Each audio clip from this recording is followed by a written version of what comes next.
FM on K275BS Missoula. It's time for Montana's only daily sports talk show, Nuanez Now. Watch the show statewide on SWX Montana Television. I like football! Now here's your host, Coulter Nuanez.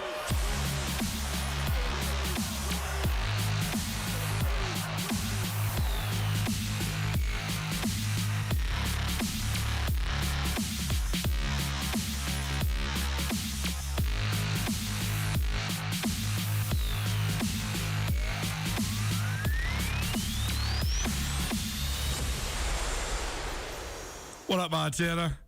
Welcome in. Nuanez Now, ESPN Radio, as well as SWX Montana Television. I'm Coulter Nuanez. We're coming to you from the Northwest Motorsport Studio. We have an anniversary here at ESPN Missoula coming up next month, our 10th anniversary. How crazy is that? But Northwest Motorsport, they are also having their anniversary sale right now through the next week or so. They have huge discounts on their lot and at nwmsrocks.com. Check out their huge inventory and huge discounts now at Northwest Motorsports Anniversary Sale. Big show today, as we always do on Thursdays. It's so weird. It's so hard to get into a routine right now because stop and start. Here we go. I've been trying to get into Big Sky Conference basketball, and then I sort of stumbled into it finally on Monday because there was finally a whole slate of games. Usually, you go on your ESPN Plus app Thursdays, got all sorts of games. Last week, there was none. There was one game in the whole league last Thursday. One each, I should say, on the men's and women's side. So we're trying to get back into it, but full slate of games for the Montana schools and around the Big Sky. So as we do each Thursday, we'll get things kicked off with Around the Big Sky and Women's Hoops with Krista Redpath. She's back in studio.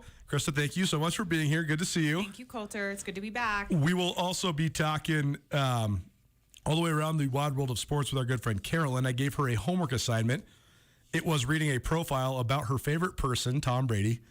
If you've been following along, you know Carolyn does not like Tom Brady, so I'm making her read a long-form Sports Illustrated story. Maybe not her favorite thing. But also the NFL playoffs coming up as well.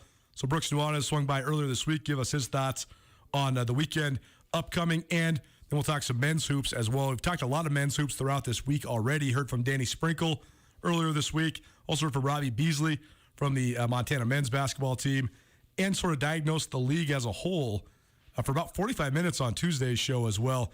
So moving forward here now, though, you can almost always expect Thursdays to be all basketball leading into your evening of Big Sky Conference hoops. The Lady Grizz back in town, their first game since January 6th. They host Portland State tonight, Dahlberg Arena. So stay tuned for that as well. We got 4 sets of tickets, 8 total tickets for you. So we'll be giving those away throughout the first hour of this show. And happy to be here with you on a Thursday. Hope you're having a great Thursday. Drive slow out there because it's a little weird. It keeps raining and snowing and the variable temperatures, and it's all over the place. But thank you so much for being here with us today. You want to stream the show, listen to the show anywhere besides your traditional radio or television, you can always go to our station website, 1029ESPN.com. Click on the Listen Live tab. You'll find the stream. You want to be a part of the show? You want to call us, text us, 406-888-1029. That's 888-1029. Remember that because, again, we have 4 sets of Lady Grizz tickets. We also have a 6-pack and a sandwich, courtesy of Warden's Market.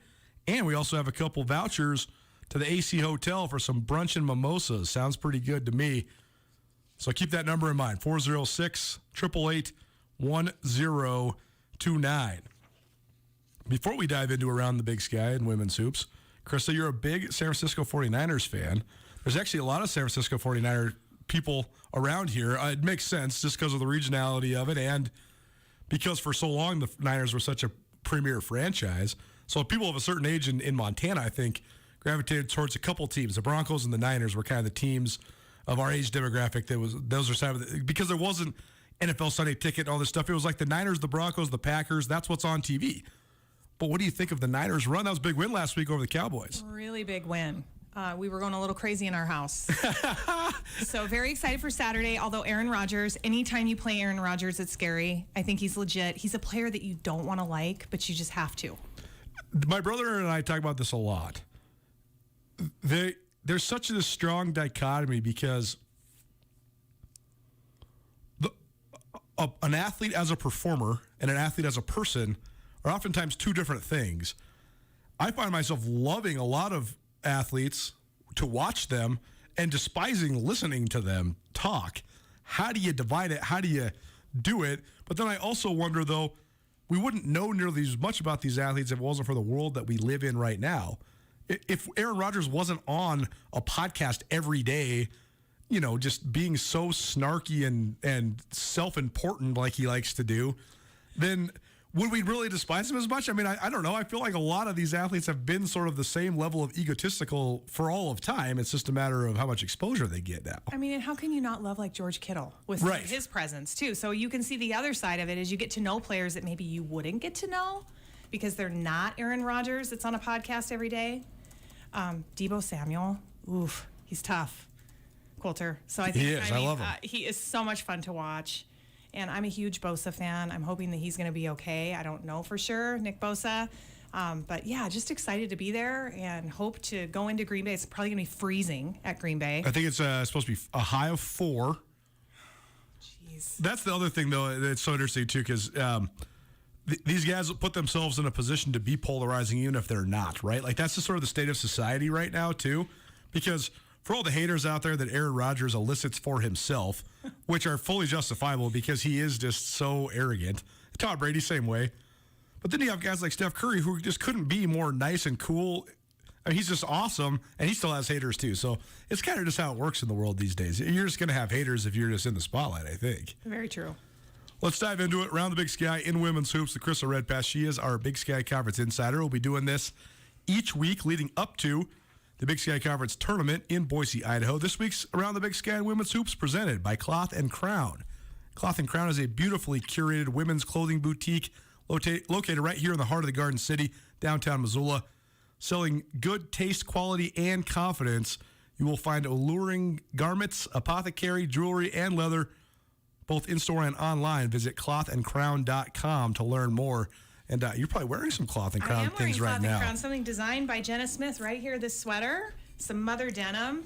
Definitely decked out in her apparel. I gotta love it. I love these Missoula downtown business owners all the way around. But particularly some of the boutiques, and Cloth & Crown is definitely one of the best. I love that name, too. Very, very catchy, and they have all sorts of unique things. So if you have a chance, you wander around downtown Missoula, go check out Cloth & Crown, or you can always check them out online as well, clothandcrown.com. Before we get into some of the details of the Women's League, we talked about how it's been sort of hard to get into a routine following Big Sky Hoops men and women.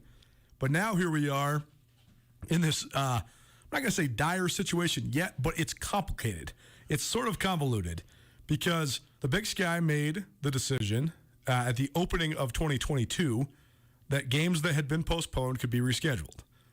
The most obvious day to reschedule those games are on Mondays. Well, now we've had a whole bunch of cancellations the last couple, or I guess postponements the last couple weeks that have resulted in a whole bunch of reschedulings on Monday. And now we have all sorts of teams on both the men's and women's leagues staring at what looks like NBA schedules to me. I mean, the Lady Grizz, for example, have 10 games in the next 24 days, including 6 road games in 6 different states. I don't think you're going to find another league in America where that's the scenario. I don't think you can find a harder stretch. Right. February 7th at Southern Utah, February 10th at NAU, and then again right on the 12th at Portland. So it's like, that is a long stretch. It's a long stretch. Away games. Yeah, and it's across the board. I mean, like the Idaho men are quickly approaching a scenario where they're going to have to play 8 games in 17 days.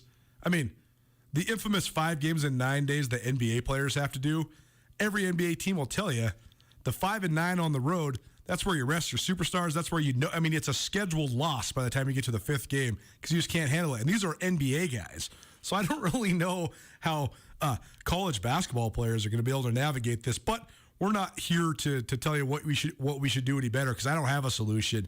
It's just going to be interesting. There's going to be a lot of impact in the solidification of this schedule. I mean, it's just going to be really hard on the athletes, I think. I think if you were a team that was sick and was under protocol, you're hoping that COVID is out of your system and you took advantage of that time to get yourself healthy. Because I think What it's going to come down to, Coulter, is health, but also mental health. Sure. On which teams are going to be able to persevere down the stretch. And you want to be playing your best basketball in March. And so you have to look at that as a coach. You don't want to wear your team out. You don't want to have these long practices mixed with all these road games. It could be detrimental. The irony here is that I know a great deal, many people that are listening to this show are people either in Montana or with strong ties to Montana.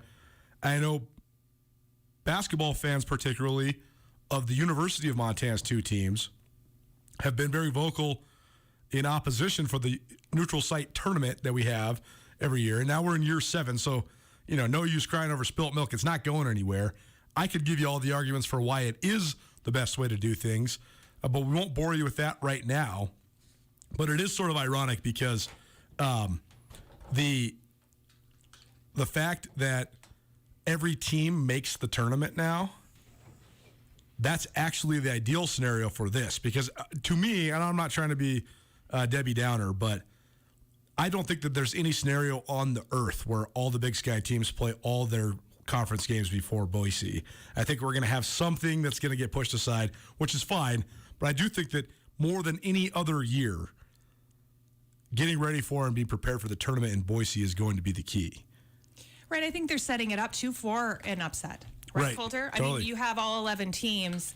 I mean, we can take a look at some crazy history of the Big Sky Conference tournament.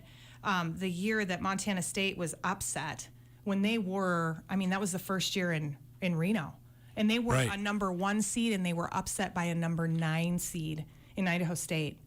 Okay, so, they had just come off of a brutal road stretch of games, Coulter, and then they're forced to come in and play an Idaho State team that, and again, I'm not going to get into specifics, but they'd already had a chance to play one game. Yeah. Right? Yep. So then you got these buys, these first-round buys. Did they really help you? Yeah, right. Totally. It is. There's a whole psychological dynamic to it. We've seen it in the men's tournament frequently where before the top 5 seeds got buys, when it was just 1 through 4, you'd see the 5 seed play the 12 seed. And this happened 3 years in a row in Reno. The 5 seed would play the 12 seed and smack them, and then get to play the 4 seed who'd been sitting around for 3 days. And, oh, by the way, the All-League awards get announced, and you're sitting there watching tournament basketball. And then we saw the 4 seed lose 3 out of 4 years to the 5 seed because already those teams are pretty close in competition level, and the 5 seed had a chance to settle in, get a win, have a day off, and then play. So it's going to be fascinating to see how it all plays out. But again, we're not here to dissect what should be happening with the schedule as much as just what's happening when these games are played, and we do have a full slate of games tonight to be played. So let's get into that. Around the Big Sky in women's hoops, the Crystal Redpath, presented by Cloth and Crown. You played for the Lady Grizz back in the height of the Robin Selvig era, and your Lady Grizz teams made it to 4 consecutive NCAA tournaments.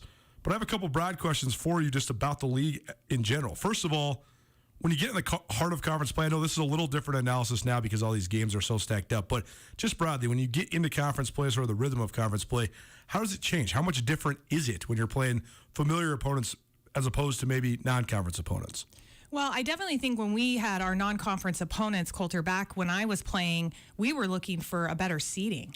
So we needed to schedule those ranked teams and go out and beat a Western Kentucky on their home floor, go beat a Colorado down at the Rice tournament like we did, because that was going to help us get a better seeding. We are a number 9 seed my sophomore year against Texas Tech. Totally. I mean, that's a great seeding. I don't think there's been a Big Sky team.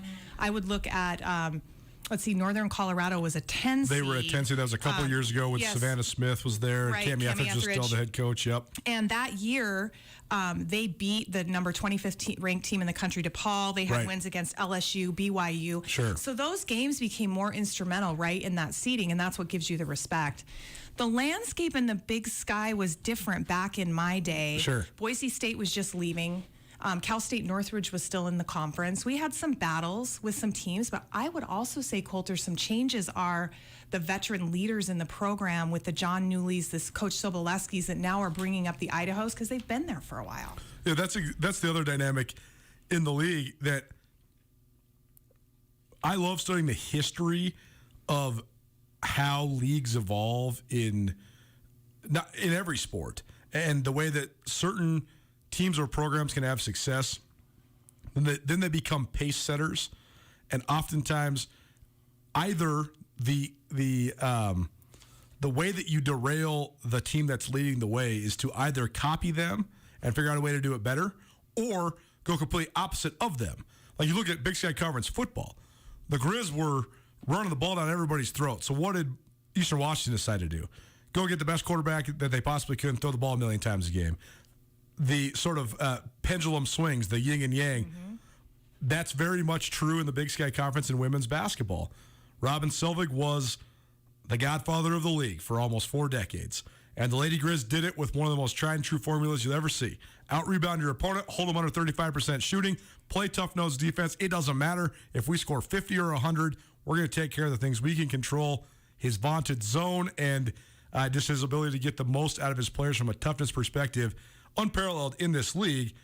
But we saw some teams maybe try to replicate that, but more we saw some of the teams try to go the other way. And that's why we've seen John Newley at Idaho for 14 years.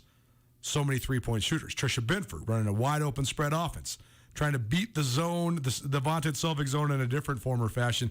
But that's where I think that the league has been on the brink of sort of a transition into, I mean, the post-Selvig era is already upon us. It's been going for a while now. But now you have 3 coaches in the league that have been here for almost 15 years each, in Trisha Binford at Montana State, Seton Sobolewski at Idaho State, and John Newley at Idaho. And sort of none of those 3 have been able to fully seize as the flagship sort of the league. And Northern Colorado has absolutely been in the mix there too as sort of that premier team. So there isn't as much copycatting or sort of playing in that area, but it is fascinating to see the way that this whole thing has evolved. For sure. I mean, I look at a coach Sobolewski, very defensive-minded. If I had to pick one coach that would replicate or follow in Robin Selvig's path, it would be Coach Sobolewski. And when you look at that neutral site culture, Idaho State has consistently been there in those neutral site tournament games because of the gritty defense. And now we're seeing all of a sudden at Montana, that defense is returning. I mean, they're number 5 in the nation right now, defensively. Totally. And you start looking at those types of statistics and looking at Coach Hulsinger and thinking, okay, the Lady Grizz have hung their hat on defense. It's great to see them the leaders again in those areas. What other differences do you notice when you watch the league compared to maybe when you were playing or when you were first out and first started to follow it from a non-player perspective? You know, I think obviously the play all around has gotten better. I mean, players are training year round now. They've got trainers. They've got access to a lot more travel teams. We're seeing the level of play for females just being elevated across the conference. So I see some differences in it. But for the most part, basketball's basketball, right? And I played on some great teams. I think our championships were really won on the blacktop outside of Sentinel High School in the summer times, because that's where we were playing a lot of basketball. And I'm telling you, that's when Skyla Cisco and I developed our chemistry. Totally, absolutely. Or things like that. And so you don't want to overcomplicate it, and you wonder sometimes you take 2 steps forward and then 1 step back. You know, I think there's some just evolution with the game. No question. And I actually thought that that's been one of my biggest criticisms is the wrong word, but critiques of modern college basketball, current day college basketball on both the men's and women's side is sort of the overcomplication of it.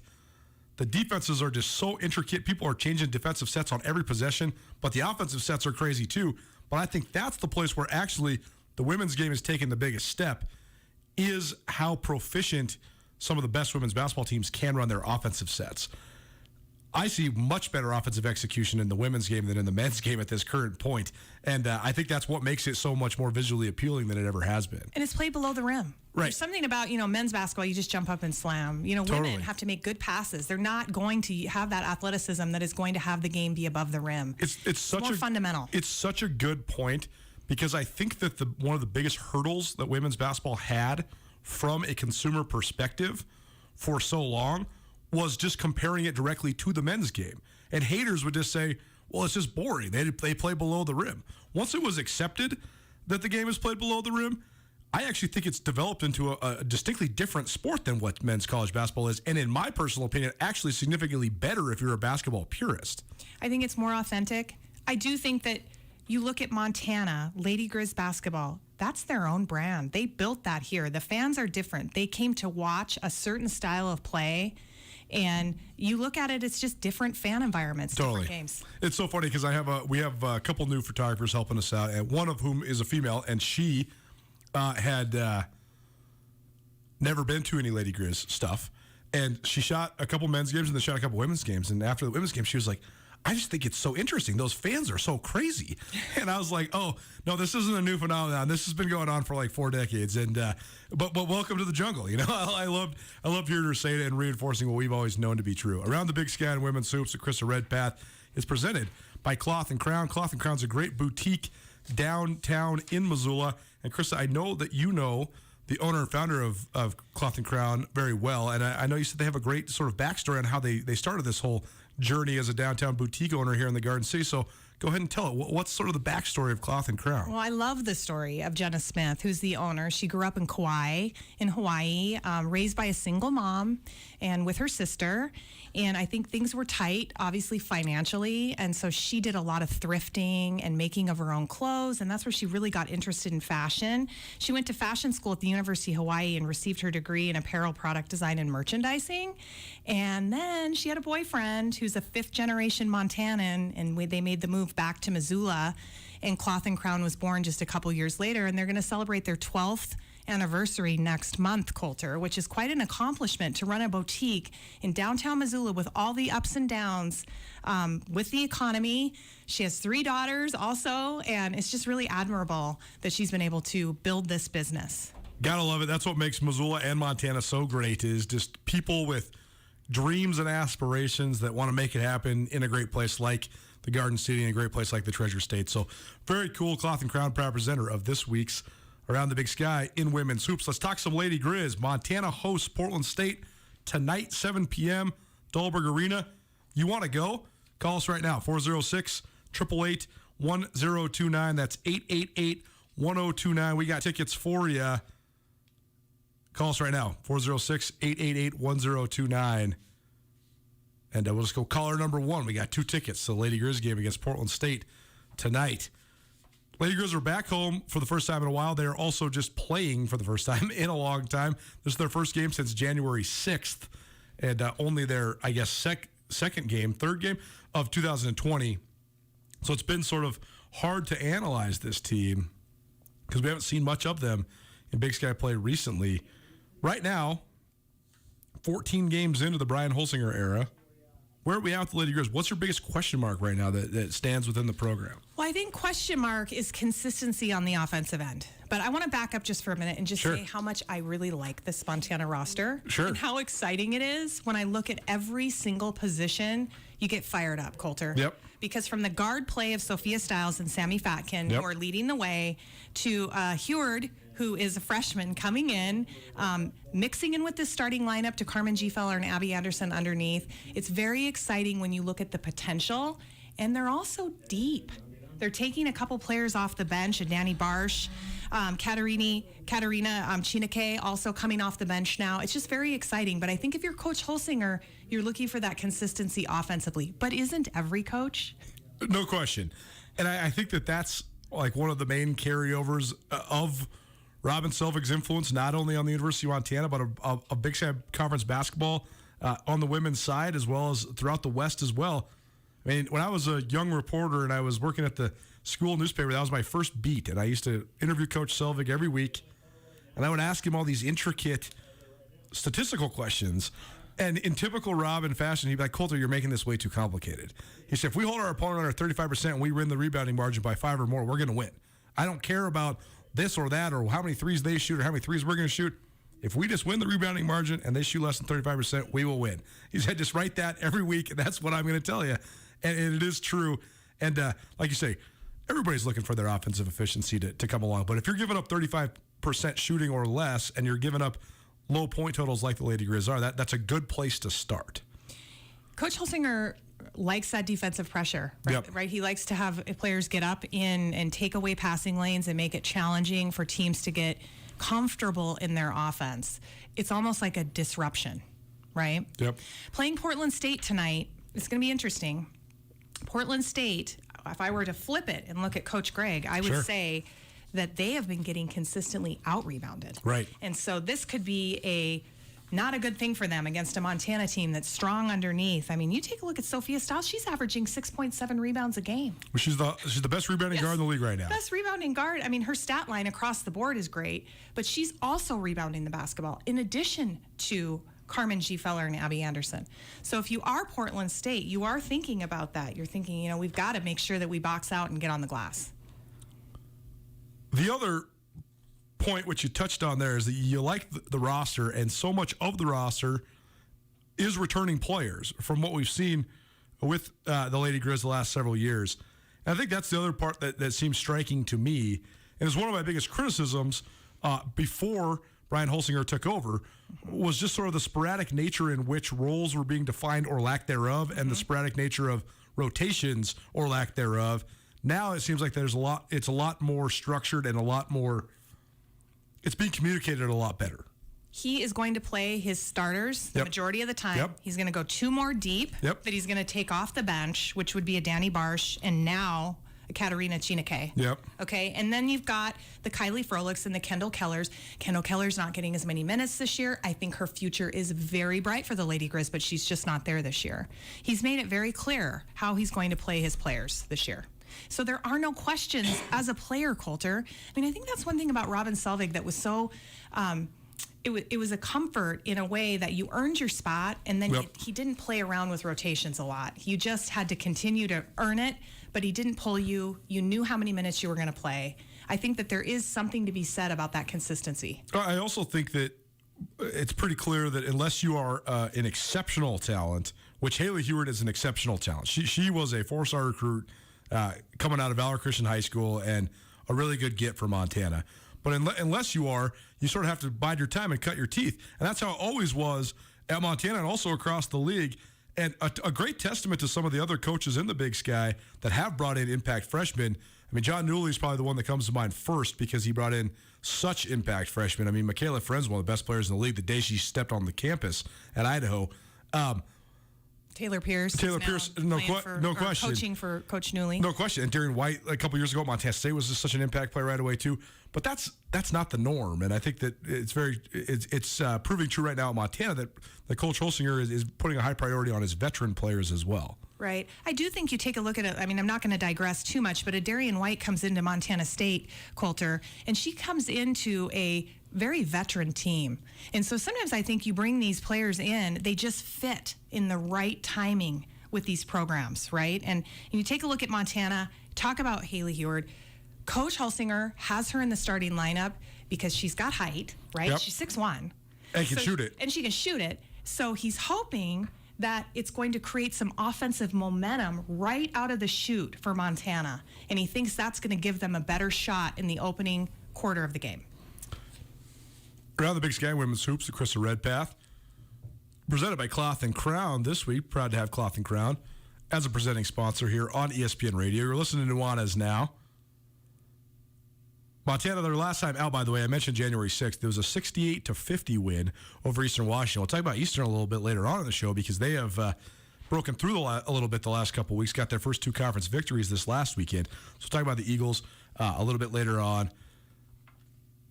We have more tickets for you, though, to tonight's game. So call us right now. I actually got a 4-pack of tickets this time. So call us 406-888-1029. Lady Grizz host Portland State, Dahlberg Arena. Call us right now, 406-888-1029. Got a 4-pack of tickets to tonight's game. Lady Grizz hosting Portland State. And you sort of mentioned the Portland State coaching staff, which is new. But it's interesting to me, too, because they have some strong Montana ties as well.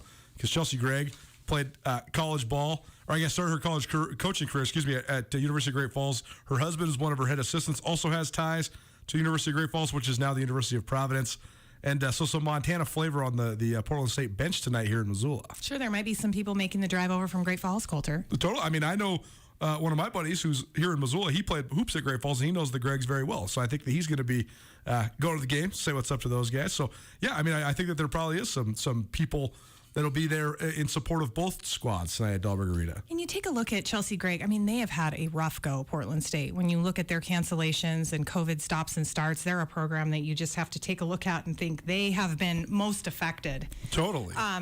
But I look at her, and she has some nice players that are coming on early, a couple nice freshmen, and also, she spent all those years under Lynn Kennedy. Yes. And I think that they did have some success there, right? Back-to-back semifinal appearances, tournament champs. What's the tournament? Yep. In 2019, the year that the Splash Sisters went cold, speaking of the Splash Sisters. Against that zone, against the vaunted Lynn Kennedy zone. And they were a number 4 seed. So if we're going to talk about seeding here to bring this whole broadcast full circle, there's a number 4 seed that won the championship. Does Portland State rely on the zone as much as they did? They do. Yeah. They play zone. So it's embedded in her. And that's where I was going, is that Chelsea Gregg has some things that she's picked up over the years, but she has stayed tried and true to Coach Kennedy's zone. Again, we haven't seen them play as much, right? So we'll see what she brings out today. I mean, she's going to try to pack it in, obviously, with the big presence for Montana underneath, too. And I think that's, again, if you're Coach Hulsinger, you like that inside-out look. Because you do have outside shooters and an outside presence, dribble penetrate with Sophia Stiles. So it'll be interesting to see tonight. More on tonight's game in Missoula, more on the Lady Grizz, and more on the Montana State Bobcats. Coming up next on Around the Big Sky Women's Hoops, which this week is presented by Cloth & Crown. Cloth & Crown opened in the spring of 2010 in a quaint yet hip downtown Missoula. They pride themselves on offering the best customer service and support to their customers. They also offer private shopping events and styling services. All you have to do is email owner Jenna Smith for more details, jenna@clothandcrown.com, or you can visit clothandcrown.com to check out all of their inventory. One more set of Lady Grizz tickets, plus some more analysis on tonight's game in Missoula, some thoughts on the Northern Arizona game in Bozeman against Montana State. That's probably the game of the night in the Big Sky Conference, and some other thoughts around the Big Sky Conference. Keep it right here, ESPN Radio.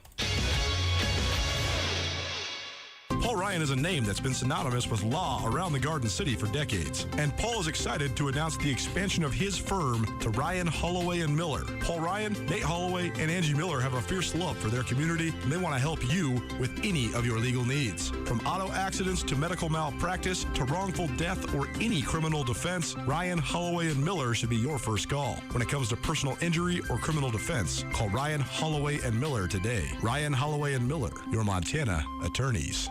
Part of the glory of building a business comes from leaving a legacy to ensure your business continues thriving into the future. Have you asked yourself lately, what is your plan? Forming a personalized business succession plan is essential to know the passion you put into your business will carry on. Nick Tabor at Westpac Wealth is here to help you navigate all your business succession and retirement planning needs. Give Nick a call at 728-6699 and keep the spirit of possibility vibrant while making your future more tax efficient with a personalized business succession and retirement plan for you.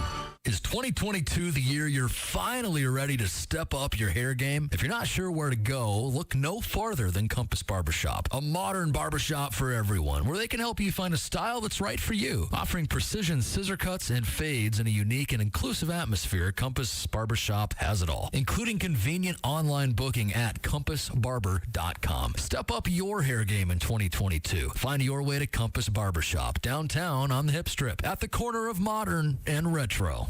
The world of real estate is always evolving. That's more true now than ever. If you are a longtime Missoulian that is looking to upgrade or downsize, it might be the best time yet to sell. If you're in the position to buy something new, today might be the best time to buy. And no matter what questions you have when it comes to residential or commercial real estate, Mike Nugent and the professionals at Berkshire Hathaway in Missoula have your answers. To find out what Mike can do for you, give him a call today, 531-1802. And remember, every question is good to ask. Montana brings a variety of reasons to get outdoors. Gear up at Bob Ward's Sports and Outdoors, Montana's largest sporting goods retailer. For over 105 years, Bob Ward's has been committed to providing outstanding customer service, merchandise selection, and value. Bob Ward's has every brand and everything you need to run, climb, hunt, hike, camp, fish, ski, paddle, everything you do outdoors. Open 7 days a week in Missoula, Bozeman, Butte, Helena, and Hamilton. Or online 24/7 at bobwards.com. Gear up at Bob Ward's, a Montana tradition of adventure since 1917. Florence Coffee Chai satisfies just right when the winter months come to Montana. Black tea with spices, steamed milk, and a touch of sweet combine into a soothing, full-bodied blend. Whether it's spiced, vanilla, chocolate, apple, or even no sugar-added vanilla, we have a chai waiting for you at any Florence Coffee location. And be sure to visit us at florencecoffeeco.com. The best flavor under the big sky. Florence Coffee Company. ESPN Missoula Sports Center. Big Sky Conference basketball is back for Montana and Montana State beginning tonight. Hello, I am Coulter Nuanez. All 4 Division I basketball teams around the state of Montana are coming off of unplanned, elongated pandemic breaks. In Missoula Thursday night, the Montana Lady Grizz are back on the court for the first time since drilling Eastern Washington on January 6th. Montana's first of 3 games in a 5-day stretch begins against the Portland State squad with an 0-4 record in league play. Lady Grizz are 3-2 in league play. UM has 10 games in the next 24 days, including 6 road games in 6 different states. The Montana men take the court for the first time since following their rival Montana State 66-59 in Bozeman on January 9th. The Grizz play at Portland State, a team with a 2-3 mark in league play, while UM is 4-2 in conference. The Montana State women played a makeup game Monday, beating Idaho 79-69 in Bozeman. MSU hosts upstart Northern Arizona for the second game of a 4-game homestand over the next 7 days. MSU's win over Idaho moved them to 3-2 in league play. NAU enters the game with a 4-1 mark against Big Sky competition. And the Montana State men take the court for the first time since that rivalry win over the Grizzlies, MSU's first since 2017. The Bobcats take on NAU in Flagstaff tonight. MSU is 4-2 in league, while the Lumberjacks are 2-2 in Big Sky play. This 102.9 ESPN Missoula Sports Center is brought to you by Aspen Sound. Bad habits lead to late nights, sitting alone, conversations with a stranger I barely know, swearing this will be the last, but it probably won't. I got nothing left to lose or use or do. My bad habits lead to white eyes staring into space, and I know I lose control of the things that I don't care what anybody says. You can call me soft, whatever. I love Ed Sheeran. This stuff's good. I do too. Well, more acceptable for you, a lovely lady, also a mother of teenagers. Maybe not as much for me, but you know, like I always say on the show, you can't judge me for my musical taste. I love it all. So funny though, I was listening to this song on our sister station, the U, 104.5. And I thought it was, Sam Mendes or Jonas Brothers or something. And then when I heard it was Ed Sheeran, I was like, oh, that's cool. I could like that a little bit more. Welcome back around the Big Sky Women's Hoops, the Krista Redpath here on Nuanez Now. Krista in studio with us. We do this the first hour of each Thursday's show. Why Thursday? Well, that's a big night in Big Sky Conference Hoops for both men's and women. So we'll get you all set up throughout the next 8 weeks for both women's action during the first hour and men's action in the second hour. So be sure to tune in not only on Thursdays, but throughout the week from 4 to 6 p.m. here on ESPN Missoula. Maybe you're watching in SWX Montana Television. Speaking of SWX Montana, for your scheduling necessities, Monday is the rescheduled version of the rivalry basketball game between Montana and Montana State that did not take place back on January 9th. And Krista will be on the call. So Chris Byers, Krista Redpath, and our good friend Alex Eshelman will all be on the call on Monday from the Brick Breeden Fieldhouse. 7 p.m. tip, right? 7 p.m. So I'm hoping lots of fans will come out on a Monday. I mean, Montana State has brought the fans this year in all avenues. Totally. So just hoping they'll make the trek to the Brick on Monday night. It's always going to be a ferocious rivalry for sure. It is sort of unfortunate that this is going to be the 4th game in 7 days for Montana State, and that it's going to be the 3rd game in 5 days for Montana, and that it's on a Monday. But let's put all that notion to rest. Go to the Brick if you can, and if you can't, check out SWX Montana Television for your rivalry game between Montana and Montana State women on Monday. A couple more questions about tonight's game here in Missoula before we get into the game tonight in Bozeman featuring Northern Arizona at Montana State and to some other Big Sky Conference stuff. First of all, Lady Grizz host Portland State. We got a 4-pack of tickets for you, this last one. Call us right now, 406-888-1029. That's 406-888-1029. We got a 4-pack of tickets for tonight's game, Portland State at Montana. Caller number 1. That's all you need to do. Call us. You can swing by the station, or one of us can meet you down there because I think a great many of us are going to the game tonight. So give us a call right now, 888-1029. And also, if you want to go to Boise, Big Sky Tournament, March 7th through the 13th in Boise, Idaho, we got 2 passes to that for you as well. It's our Skyline Sports Big Sky Conference Tournament giveaway. All you have to do is tweet us either at Skyline Sports MT, at Krista Redpath on Twitter, or if it's easier to text, you can text 406-888-1029 as well. So we'll be doing that, getting entries. All you got to do is text Big Sky in Boise and let us know you're interested in going to the Big Sky tournament. We got a couple weeks to do it, but keep those texts coming in. Multiple entries mean multiple chances for you to win. Krista, last couple questions about tonight's game between the Montana Lady Grizz and Portland State. We sort of talked about Chelsea Gregg in her first year as the head coach at Portland State. Some of the carryover from when Lynn Kennedy was there at Portland State. And by the way, he did do a good job. He did a great job leading Portland State to, I believe, their first ever NCAA tournament, right? Right. And so much of that was predicated on the style that they play. They ran a very defined 2-3 zone, and they still do that. But so much of it was so much of their success came from the scheme combined with the personnel. When you have somebody like Ashley Bolston on top of that zone, I mean, she was such a next level athlete. I mean, she's a Pac-12 athlete for sure. So she could disrupt things without really even putting that much effort in. And then you also had Courtney West, who was sort of an anomaly. In the middle. Yeah, I mean, she's like an anomaly in the Big Sky. I mean, she's 6'5", and so she was just a complete dominant force in the middle. So Portland State is off to an 0-4 start in Big Sky Conference play. How much of that is a personnel thing, just sort of adjusting, or how much of it is new coaching staff? What's sort of the hiccup right now for PSU? Well, they lost a couple key players last year. Kylie Jimenez entered the transfer portal, went to Nevada. That's where her sister's playing. Desiree Hansen followed Coach Kennedy to McNeese State. Those are two gaps within Portland State that you just can't plan for that transfer portal, right, Coulter? And it is tough when you lose players that are veteran players that have had a lot of minutes. Well, especially somebody like Kylie Jimenez. I mean, she started every single game of her Portland State career. I mean, she was the person with the ball in her hands for 4 years. So it's very hard to replace. Right. I think Portland State showed a lot of resiliency against Eastern. They got it back within 5 after trailing by 21 points. They shot 16 of 17 from the free throw line. They are, I think, 18th in the nation right now. In fact, I know they are for free throw percentage. So they're a good free throw shooting team. You know, again, the rebounds, they got out-rebounded 31-54 by Eastern. So that's something they have to clean up. But all in all, I think what you have to think about when you think of Portland State, she's trying to find rotations when most coaches already know their rotations and they are looking to have combinations on the floor. I don't think it's set for her yet. And there are players that haven't quite fit roles or haven't fulfilled where she wants to be. They're young. I think they have a lot of, I think they have some potential this year. Lady Grizz are off to a 3-2 start in conference play. What are the keys for Montana tonight? Because Montana's biggest advantage, I think, personnel-wise in this league is their front court, led by Carmen Gfeller and Abby Anderson. But they also have tremendous guards, especially with the reemergence of Sammy Fatkin. But oftentimes the zone's whole premise is to clog up the middle, not let you hurt the team down low, but also force you into some bad shots from outside.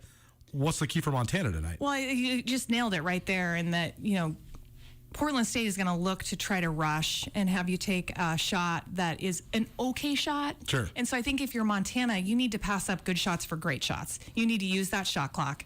You want to get some offensive momentum going early. The crowd gets behind you. It should be a good one tonight. I think everyone's missing Lady Grizz basketball in Missoula. There'll probably be over 2,000 fans there tonight, just ready to go. I think you get that momentum early, but I really think you get key defensive stops when you're in Brian Holsinger's system, and that leads to offensive opportunity. So I think that if you're Montana, you want to find your go-to scorers, and you have plenty of them to choose from because there are quite a few offensive weapons. Around the Big Sky in women's hoops with Krista Redpath, presented this week by Cloth and Crown. At Cloth and Crown, they put a high priority on made in the United States apparel and versatile essentials that serve as anchor pieces for the contemporary woman's wardrobe and lifestyle. From tried and true lines like Mother, Agolde, and Citizens of Humanity to emerging designers, specifically many ethical female-owned small batch brands. No fast fashion here. Come visit Cloth and Crown, or you can visit and see all of that great inventory at clothandcrown.com. The Bobcats back at home tonight. This is not their first game in a little while because they played on Monday, and a little bit of a breakthrough with Montana State beating Idaho 79-69, a good victory for MSU. And now they are in the midst of a stretch of 4 games in 7 days, but they're all at Brick Breeden Fieldhouse. We've talked a little bit about Montana State already in this series so far this season, but to me, this homestand is an essential one for Montana State. I think they have an opportunity to get some momentum and sort of prove that they are a contender in this league. But what do you hope to see from Montana State, both tonight against Northern Arizona, who is one of the best teams in the league, but as well as throughout the rest of this homestand? Well, I think this is going to be a great game tonight. One of Yes. the ones to watch around the Big Sky. I think that if you're Montana State, you're trying to put together a full, consistent game. And I think that's been something that they've struggled with, too, is finding those additional offensive weapons. You've got Darian White that's the leader in everything. And even when we interviewed Coach Binford a couple weeks ago, we talked about Darian doing everything out there. But what needs to happen is other players need to step up on that offensive end to take some of that pressure off of Darian, because they'll guard you more honest. Right now, they can key on Darian, right? And they don't necessarily have any other weapons that are consistently scoring in double figures. I think you look at the leadership of Aaliyah Beatty. She has certainly been an emergence this year. Caitlin Lamardo, both sophomores that Coach Binford is developing, and you're wanting to see more offensive consistency out of them. You've got Cola Badbear, Gabby Maki. I think the emergence also of Madison Jackson, who's been hurt. So she gave them really good minutes, Coulter, last year. She didn't play in a ton of games last year, but 2 years ago, she was the first one off the bench, averaging close to, I think, 16 minutes a game. And if you're Coach Binford, you want that championship mentality to continue with some of these young players. I was so interested to see this as well. I think this is why this homestand and sort of vaulting now into the stretch run of the Big Sky Conference season is essential for MSU, because last year they had so many freshmen that contributed. They're the youngest team in the United States of America based on average class. But when you have 7 freshmen and none of them have this defined requirement of what you need from them, each one can sort of take turns as the breakout. And we saw every single one of those young ladies have breakout games, but it was never expected that they had to have breakout full conference runs. I was wondering then, as sophomores, who's going to step up and be essential cogs, because you're going to need certain ones to do it. And I think every single one of them has had moments, but they're all sort of waiting to sort of seize that brass ring. So I think that no matter who it is, I just think that Montana State needs a couple of those freshmen now turned sophomores to sort of step up and embrace their positions as key members of the team, not just, red hot freshmen that contribute from time to time. Well, and they had a looseness about them last year. Totally. I mean, they didn't know what they didn't know. That's right. So they just went out and played and came up. I mean, they were a great defensive team last year. Totally. And they have respect around the Big Sky. They're picked to finish number 2 in the coaches poll and the media. And so I think you've nailed it. They are waiting and they are looking to see who is going to step up out of that crew. When I look at their starting 5 and then I look down the bench, Madison Jackson, Taylor Jansen, Ashley Van Sickle, Lexi Deaton, Ava Ranson, there's quite a few players that could step up at various times for Coach Binford. And I think this is going to be key against NAU. Now, if you're NAU, you're a team that likes to get up and down, right? They like to really take it at you and attack. In fact, in all honesty, I think Coach Binford and Coach Payne have similar styles. Attack that elbow, get to the basket. And if you're Coach Payne, you're really happy with the play of the Moran sisters. They stepped up really big, 13 points and 17 points in that big win against Sac State. And traditionally, you've had the Lauren Orndorff, the Nina Radford, who's come back on this year, Emily Rodabaugh, and of course Reagan Skank, who's the lead assist leader in the Big Sky. One of my favorite players in the league. Love Reagan Skank. But if you're Coach Payne, you're very happy with some of your players that maybe haven't had the spotlight on them stepping up offensively for multiple offensive weapons. Around the Big Sky Women's Hoops, Krista Redpath, presented this week by Cloth and Crown. Interesting note as well, worth noting because, funny, we have 2 visiting coaches in the state of Montana tonight. One in Chelsea Gregg, who has deep Montana ties, and one in Lori Payne at NAU, who is a Havre native. And always worth noting because I know Montana, we love our exports no matter where they possibly land. But Lori Payne and Coach Binford against each other. That's a great coaching matchup, too. You mentioned how they do sort of had similar styles. It's sort of reflective of the fact that they both were outstanding point guards during their playing careers, right? For sure. I mean, they definitely know each other and know of each other. I also think that Northern Arizona, Coach Payne was someone who really wanted Leah Beatty as well. They both wanted her. So it was Coach Binford and Coach Payne that both wanted to sign her. So I think when you look at the type of player that they're looking for, it's similar. And I just see it's going to be a really fun game in Bozeman. Take a look at some of the other games around the Big Sky Conference and give you a couple final thoughts on the rivalry game. A couple days away from now, kind of crazy that we're analyzing a rivalry game that has 2 games before it for both Montana and Montana State. More on Around the Big Sky and Women's Hoops with Krista Redpath right after this. Grizz hockey is back this Saturday against Montana State. After a long holiday break, the boys are back in town and buzzing. This game will be extra special. Honoring the long tradition of hockey at Montana, the team will be wearing special uniforms in old Grizz colors. High-flying and hard-hitting Grizz hockey is the event you can't miss. Tickets on sale now at Hockey Wolf on Brook Street, or you can get them at the gate day of game. Free shuttle for students picking up at Miller Hall. Beer and seltzers sold at the game. Grizz Cat Hockey this Saturday at 8 p.m.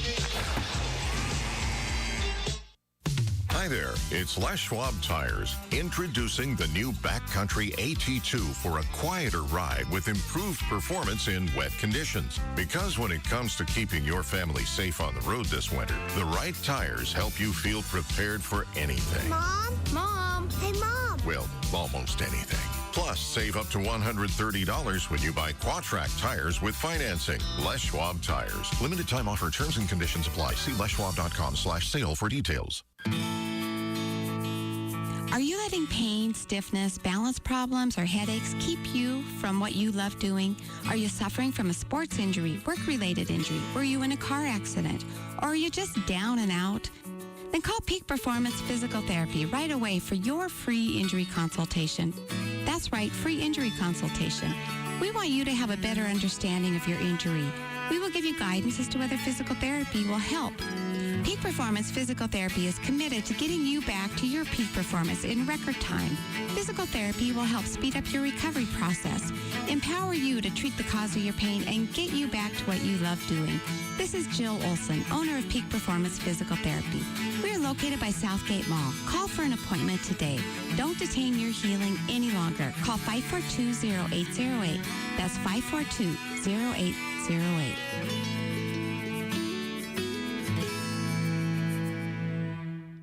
Whether you're in the restaurant business or you just want to host any big event, J&V Restaurant Supply can make sure you have everything you need. J&V Restaurant Supply is your home for everything kitchen. Whether you're a bear or a bobcat, an eagle or a Scotty, J&V Restaurant has everything you might need. They have locations in Bozeman, Billings, and Great Falls. If you can't make it in, J&V also has a great website, jvrestaurant.com. Get everything you need for your next event at J&V, your restaurant specialists. Like most Montanans, we love a good steak. And because we're the Montana Club, we take the steaks we serve very seriously. We're confident to say that our custom grilled steaks are as good a steak as you're going to get.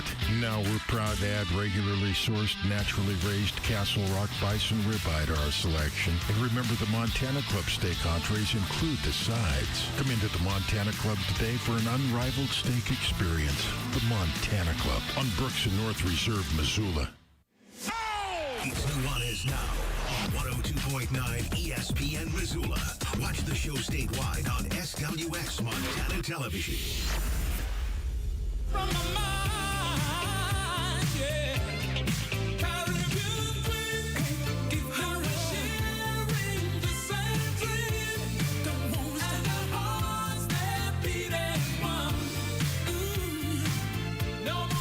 We always curate this thing, all these playlists for, guests and themes and stuff like that. And Krista told me that she really likes Duran Duran. And I couldn't totally get behind Duran Duran, but I somehow, while searching Duran Duran songs, found this all-time classic, Billy Ocean, for you here on Nuanez Now. This reminds me of my mom. I love all 80s music. That's good. Well, see, I was totally inundated in 80s music because my mother was an aerobics instructor all throughout the 80s. Love and that. so she used to make mixtapes. She was like the original mixtape maker. Did she wear like leotards? Oh, and yeah. have, like the Reebok stuff? Oh, yeah. Oh my So gosh. I would always go get her tapes and play them on my tape Walkman. And she would have the coolest mixes, including songs like this. So shout out to you, Ma. Thanks for all the great musical taste you instilled in me. Around the Big Sky Women's Hoops here on Nuanez Now. Our good friend and Big Sky Conference insider, Krista Redpath, joining us here on a Thursday. Hope you're having an outstanding week. We do have Big Sky Conference Hoops back in the fold tonight, and thank goodness we do. So let's talk a little bit about the league as a whole right now, Krista. This week in Around the Big Sky Women's Hoops this week, presented by Cloth and Crown. Appreciate them for being a part of this awesome segment. Here's the games in the league tonight outside of Portland State at Montana here in Missoula and Northern Arizona at Montana State in Bozeman. Idaho plays at Northern Colorado. Weber State plays at defending champion Idaho State. And Eastern Washington plays at Sacramento State. So let's start with that first game. Idaho looked like they got a little bit back on track by beating Weber State last week, but then they stumbled in Bozeman on Monday. Not an easy place to play, and those two teams are expected to be contenders, but Idaho continues to sort of struggle. Northern Colorado, in their first year under a first-year head coach, also struggling a little bit. What do we think of that matchup? And we're not counting out the Vandals yet, right? I mean, I still think that Idaho's a contender in this league. They are, but Beyonce is not enough for them. Totally. And she is a complete player. I've liked her from the beginning. I think that Beyonce was very complimented very nicely by Gabby Harrington. Yes. And Natalie Klinker. And Natalie Klinker. So we've talked about this on the show. I think they're looking for some offensive consistency, especially from Sydney Gandy. They just are lost if they're not making threes every five seconds. Yeah. Well, it is amazing when you do define yourself by that. And that's no fault to John Newley and Idaho because they had the most prolific three-point shooting duo in the history of college basketball. That's not an exaggeration. Taylor Pierce and Michaela Ferenz made like 875 threes combined. That's a rough estimation, but I believe that they're the only set of teammates in college basketball history, men or women, to hit 400 career threes each. So when you get that, when that becomes sort of your defined identity, it's easy to see how when you have those two players. Right, and Taylor Pierce is on staff for Coach Newley, right. So I hope that she's working with Sydney Gandy, just saying, hey, you got to have confidence. You got to let loose out there. So they're a different type of team this year. I do think that you're right. They'll always be there because Coach Newley, he has those girls coached, and he will not stop. He will not just let his guard down. He will continue to push them. So I do think that Idaho will be in the mix. But if we have to talk about one team, Southern Utah. Totally. I mean, I'm really liking this team. 5-0 in Big Sky Conference play. I look at their entire roster, okay, and let's just recap that overtime win at Northern Colorado. Totally. The 67-63. I mean, I thought that was it was a great game. I watched it. But Madeline Eaton had 20 points. She doesn't even start. She comes off the bench, okay? But this Lizzie Williamson, 6'5", okay? Big impact in the league so far. Definitely one of the front runners for newcomer of the year in the league. She's a transfer from Utah State, yep. But she's so strong. I mean, rebounds, scoring. I've always liked Sherrod Doherty. In fact, I even mentioned that it would not have been a surprise if I would have seen her on the first team preseason all-conference team. She is smooth. She had 9 points, 5 rebounds, 5 assists. So she's not even in double figures, but they're still winning. You know, when you look at like a Sac State, who's obviously not had a lot of success, and you look at the fact that they have scorers in the top part of the Big Sky Conference leaderboard, but they're not winning. Right. You know, you got to take a look at that, where Southern Utah has these impact players. Okay, Lindsey Williamson is also a Boston Celtics fan, so I have to throw that out there. She immediately, as soon as I was reading her bio, I'm like, I like that girl right away. But Lizzie Williamson, Dari Dotson, those are all players. I think, you know, SUU goes about 7 deep. They play about 8 players. But when I look at their entire 7, I just get fired up about them. A couple other teams in the league worth noting as we wrap up here around the Big Sky Women's Hoops this week. Weber State was off to a great start, and that's still the case compared to what they've been the last couple of years.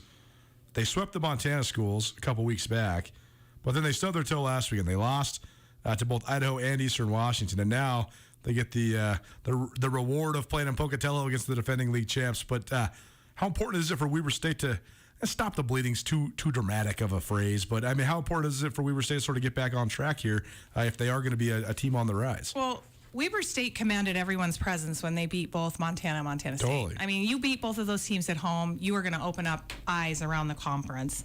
I think Weber State had some offensive lulls. It was a great defensive effort by Eastern Washington when they beat them. And that's another team. I look at Eastern Washington holding them to 52 points.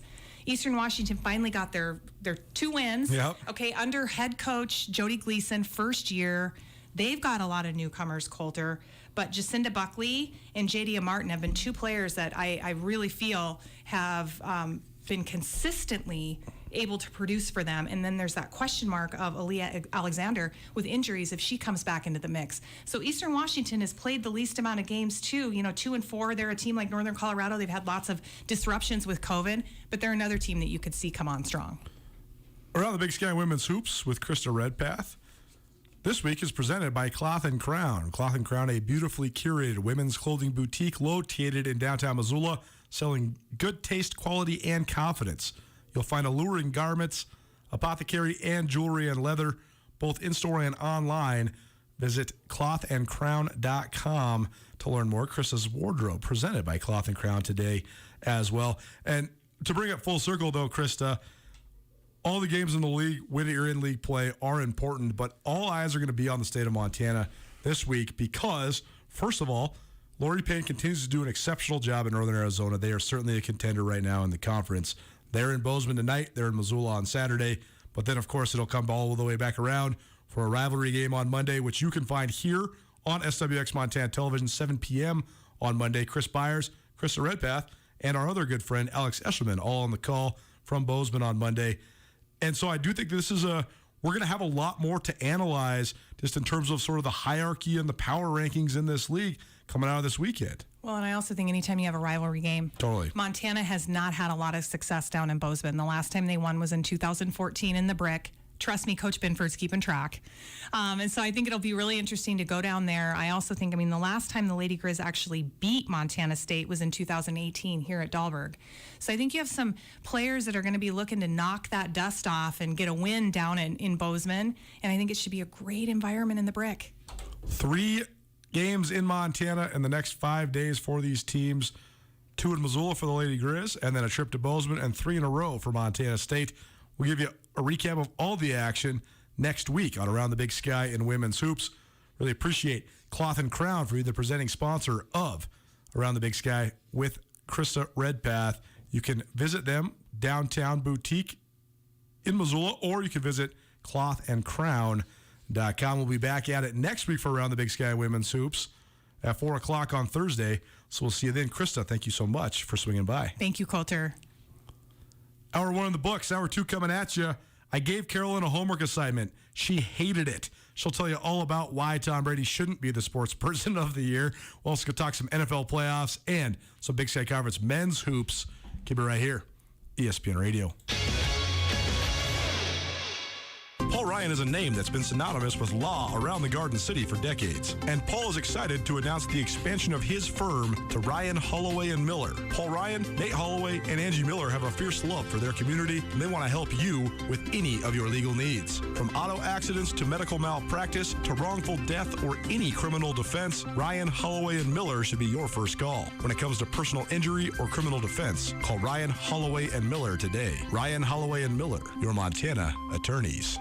Part of the glory of building a business comes from leaving a legacy to ensure your business continues thriving into the future. Have you asked yourself lately, what is your plan? Forming a personalized business succession plan is essential to know the passion you put into your business will carry on. Nick Tabor at Westpac Wealth is here to help you navigate all your business succession and retirement planning needs. Give Nick a call at 728-6699 and keep the spirit of possibility vibrant while making your future more tax efficient with a personalized business succession and retirement plan for you. The football playoffs are finally here. Time to get off the sidelines and into the all-new Turf Club Sportsbook. Straight bets, prop bets, parlays, and more. All in a modern game day lounge with plush recliners, food, and drink service. Don't just watch the games, get your piece of the action. Grab a few friends and huddle up now at Turf Club Sportsbook, the ultimate game changer. Only at Northern Quest. The rush of ripping a new pack of trading cards is hard to match. If you want to recapture the nostalgia of your youth, invest money in a worthwhile hobby, or find a healthy activity for your kids, come check out Zootown Sports Cards. Open from noon until 6, Tuesday through Friday, and on Saturday from 10 to 6, Missoula's premier sports trading card shop carries all the products you need to start or bolster your collection. Located at 102 South Avenue East, across from Doran Blazer Field, Zootown Sports Cards, where the rush of the rip is real. Missoula's premier sports trading card shop. Waffle, what happened to the TV? Cable prices went through the roof. I had to dump the cable. All you had to do was call Eagle Satellite at 406-728-9999 and get Dish TV for $57.99 and internet for $50. Okay, I will. 406-728-9999. Can I get Dish TV for $57.99 and internet for $50? And it's installed free? Fantastic. Call Eagle Satellite, 728-9999. Offer expires 4/13/22. Internet not a Dish product. Price does not include locals. Antenna optional. Jake Dubek knows people, and because of his gift of getting to know anyone he crosses paths with, Jake Dubek understands what makes Montana so great. The Montanans. Whether you're looking to buy or sell real estate in the Helena area, Jake Dubek should be your first call. Any questions you might have, from the accelerating Montana real estate market to knowledge of the neighborhoods in and around the capital city, if you're in the Helena area, call Jake Dubek at 406-465-5506. Jake, proud supporter of the Montana State Minute with Danny Sprinkle. ESPN Radio for Western Montana, KKVU HD3 Stevensville, and 102.9 FM on K275BS Missoula. ESPN Missoula Sports Center.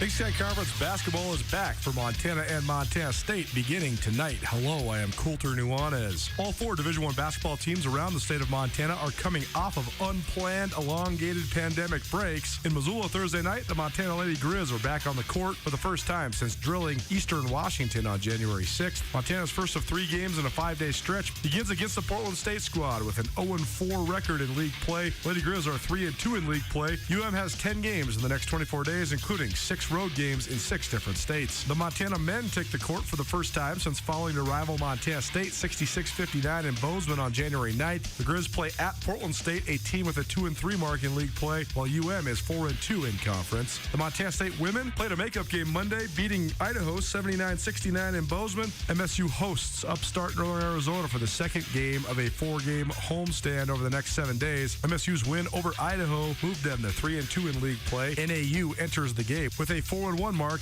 against Big Sky competition. And the Montana State men take the court for the first time since that rivalry win over the Grizzlies. MSU's first since 2017. The Bobcats take on NAU in Flagstaff tonight. MSU is 4-2 in league, while the Lumberjacks are 2-2 in Big Sky play. This ESPN Missoula Sports Center is brought to you by Selway Armory.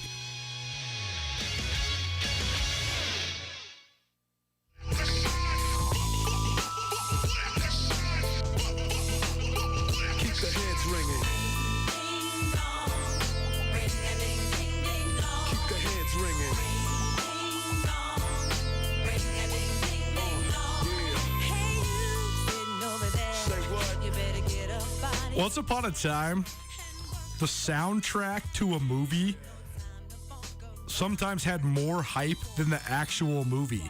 Sometimes there would be soundtracks that would drop before the movie even came out. And these became like best-selling albums. I don't even know. I think most of our listeners are old enough to remember that. But if you don't, it was a phenomenon. When the movie Friday dropped, that soundtrack, straight fire.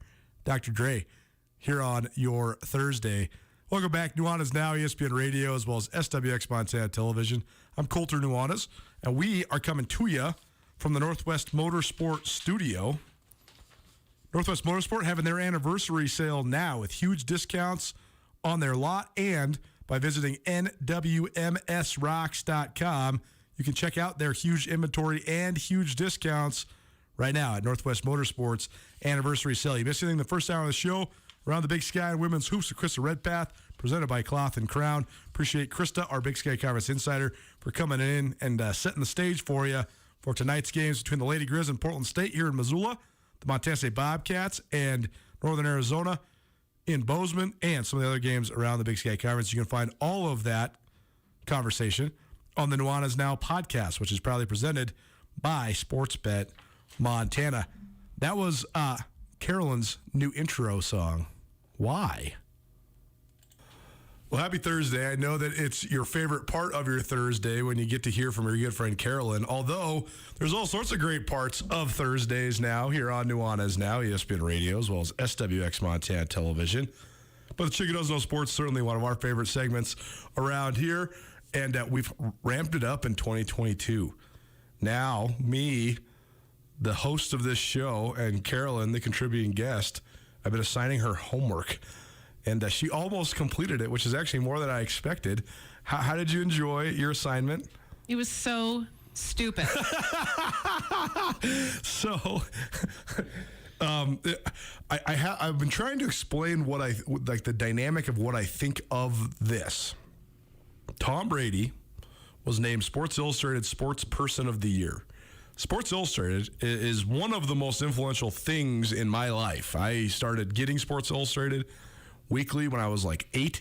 I believe I read every issue that came out until I was like... Especially the swimsuit issue. Oh, man. You didn't read that, though. My parents were sort of at odds at first when I was like, a preteen and teen, and that would come in the mail. My dad was like, yeah, let him look at it. My mom was like, no, he can't. And it's just women in swimsuits. It's not like that crazy. But back in the day, it was kind of scandalous. Totally. It's amazing. Or not scandalous, but I mean, it's totally amazing how that has ramped up, right? Because you're right. It used to be like almost taboo to even just have that. And now you can go on the internet and look up whatever the hell you want. It's actually sort of disturbing. Anyways, I've had a subscription to Sports Illustrated since 1998. So do the math. That's 23 years. I've read almost every Sports Illustrated, not every article, but part of it always. It's one of my favorite things, one of my favorite rituals. I love reading Sports Illustrated. It's just awesome. I think that writing is exceptional. That said, one of the most anticipated issues of Sports Illustrated every year is the Sportsman of the Year, which has now then become Sports Person of the Year because several females have won it in recent years. I've been trying to think of how I would describe, though, Tom Brady winning Sports Person of the Year because on one hand it's like, of course he did, but on the other hand it's like, why would you ever do this again?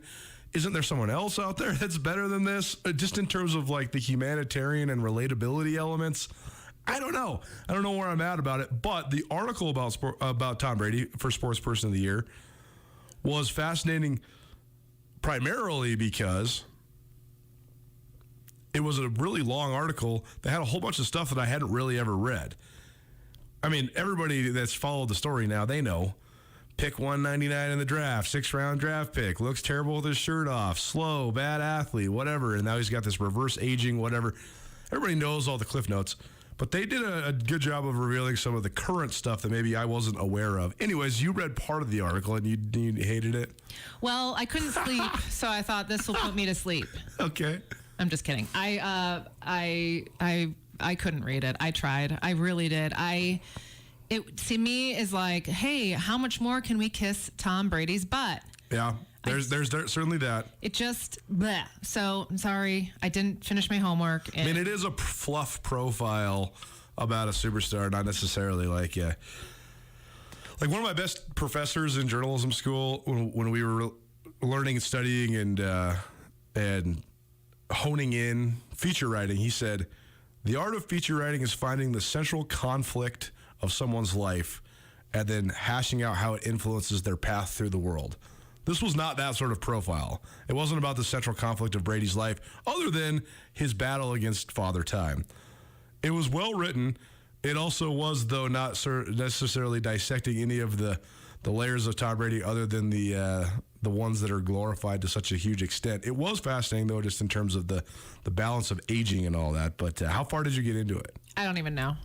I will tell you this. It had good grammar and good punctuation. Well, I mean, L. John Wertheim is one of the greatest writers in America, yeah. I'm trying to give you something positive. Yeah, I mean, L. John Wertheim is to the point, he's at the point that I don't know if sports writers will ever get there again because the primary medium is now online and stuff, but he's to that Gary Smith point where he's probably writing 4 articles a year for like close to 7 figures. Like, so he's access to people like Tom Brady. Exactly. And, he can. Tom Brady will let him hang out with him for 2 weeks and observe him. So I don't know. I just felt like it was.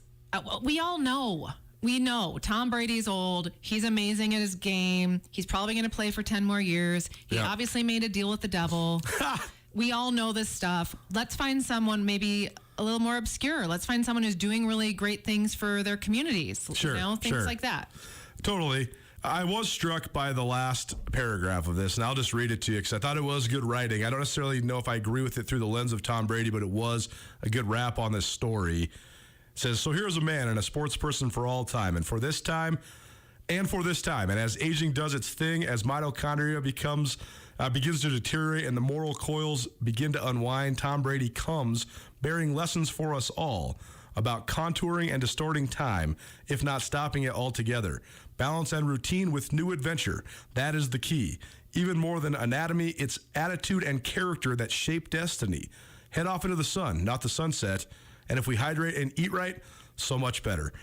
I thought it was pretty good because that is sort of the central theme, is that Tom Brady is youthful not only because of his money and his resources and his dedication and his discipline and how, like you always say, how lame he is, but also boring. But also because he does go into the sunrise instead of the sunset, and that's sort of the premise of his life, is to seek joy and flee from negativity. And I actually do think that is a great lesson not only for athletes but also in life. I agree, I guess, but yes, I feel like we're all. I'm a woman of a certain age. I'm in my 40s, and I feel like all of my friends in our 40s are getting better and better. And I think if you look at women in their 40s 20 years ago, even men in their 40s, like, we're all in a totally different space than that generation. Totally. And so maybe he's not that special. Because, I mean, frankly, look at me. Fabulous. The woman, Tom Brady. Chicken Doesn't Know Sports, Yes, our good friend Carolyn. Except I'm fun and I eat chips. Drink wine, all the things. Yeah. ESPN Radio, SWX Montana Television, Chicken Doesn't Know Sports, presented by AC Hotel. Coming up, we have a couple vouchers for you from the AC Hotel, so stay tuned for that. I was actually thinking about that dynamic. We have to go down this rabbit hole too much, but I was thinking about that dynamic, what you were talking about earlier today. It used to be, and this is such a double-edged sword, right? It used to be that almost everyone of a certain age, basically the only real delineating factors for Americans was, do you live in a city or do you live rurally? Other than that, like, if you lived rurally, chances are your coming of age and your patterns in your life within the scope of maybe a 5 or 6 year age span were pretty similar. Mm-hmm. You were going to graduate high school at this time, maybe graduate college at this time. You're going to generally probably get married around the same, like, 8-year age range. You're going to start having kids around the same 8-year age range. And because of that, I think it was a lot easier for people to relate to each other because you were watching, like, I'm thinking about my parents in this element. They were both born in the late 1950s. So when they were in high school in the late 70s and then young adults in the early 80s, very few people around them had any different lives than their own. Mm-hmm. You didn't have different resources. You didn't have different pieces of technology. You all watched the same thing on TV. If Mike Tyson was on TV, you watched it. If Michael Jackson was on TV, you watched it. So I think it was a lot easier to be close to people because you shared community both forcefully and based on circumstance. That said, it also incurred personal growth at such a high level because you all just grew incrementally at the exact same rate because of the environment that you're surrounded in. So now we have such a hard time getting along with each other because there's so many different options. But it also, that's the dichotomy, is that you can grow into such a more well-rounded and deep person when you get to be in your mid-40s, and other people get completely left behind because they're not consuming the same things, and it's all about choices. Do you know what I'm saying? Yeah, I get what you're saying. And it's just crazy to think about. And so, like, on one hand, you never want to rob people of their own individual quest for whatever they're seeking. But on the other hand, it's not a surprise why there is so much sporadic disjointment in our society, right? Yeah, and social media has right. ruined everything. Exactly. Waxing Poetic here on ESPN Radio. What else you got? All right, Caroline? I have some big news. Okay, can't wait. I am so excited. Super Bowl halftime show. Did you hear? It's not the weekend. Oh, thank God. I love that. Whatever. Okay. Dr. Dre. Oh, yeah. Snoop Doggy Dogg. I'm a little worried about this. Eminem. Yeah. Mary J. Blige. Yeah. It is my 90s dream coming true on stage. I'm really worried about this, actually. Why? Because if you were to really break down all of my vast musical tastes, the thing that I love the most in my heart and soul is early 90s West Coast rap. Oh, my God. Agreed. And Dr. Dre is certainly on my Mount Rushmore of musical artists, contributors, whatever, anything he's ever touched, from producing to emceeing to anything. Dr. Dre had a stroke last year. So I'm really worried about just old Dr. Dre on the stage. You know, I just don't want him to make a mockery of himself. He's going to be awesome. Are you kidding me? I hope so. He's going to have his beats on. Oh, yeah. He's going to just kill it. I am so pumped. It is... that genre of music is actually way better for the halftime show. You know what I mean? I mean, sure. I mean, playing in a 100,000 person stadium, like Lady Gaga's a powerhouse, but like if you're a real singer like that, that's so hard. And the halftime show, you have to do snippet after snippet of your songs. You don't even get to do the whole thing. rap, you can just rap the famous verse and then flow into the next one. It could just be one rap song that lasts 25 minutes. That's what they're going to do, probably. Oh, yeah. It's going to be epic. And the best part of all of it news. is that the next day, all of the women or the moms clutching their pearls because Snoop Dogg talked about pot or something. And that is going to be the best part of it all, is all of the people losing their minds. It is. It's going to be hilarious. Yeah. So. Well, isn't that the whole thing with the Super Bowl show? When was the last time there was a Super Bowl show where people didn't lose their minds? Probably with The Weeknd. I mean, we had but people were so confused by the mirrors and him running up and down, and people of a certain age didn't get what his whole thing is about. Because why would you? You can't really get what his whole thing is about unless you know. I mean, Janet Jackson. Well, I mean, no shirt on. Adam Levine, no shirt on. Shakira and Jennifer Lopez, way too sexy. I mean, I feel like this is just rinse and repeat, right? Whoever's on the halftime show, 1/3 of the people will say, I love it. 1/3 of the people will say they suck. And 1/3 of the people will say, I am so offended. I know. It's awesome. And it's almost like by design. You know what I mean? For sure. This is, I'm so excited. And it's in LA. You know, it's legal in LA. What? Marijuana. Oh, okay. So do you think Snoop will be token on stage? Or would that be illegal because it's public? Public, and it's video, yeah. You know, national television? Yeah, I don't know. I think that Snoop's probably token wherever he wants at this point. I know. This is true. Right. I mean, regardless, should be fun. I just hope those guys show out well. They will. It's Dre wouldn't put himself on... I know Dre, okay? He would not put himself on stage if he wasn't capable of doing it. We're going to have to play some Dr. Dre on the show today. Maybe that'll be your intro song. What's your favorite Dre song? Let Me Ride. Is that the That's a good one, yeah.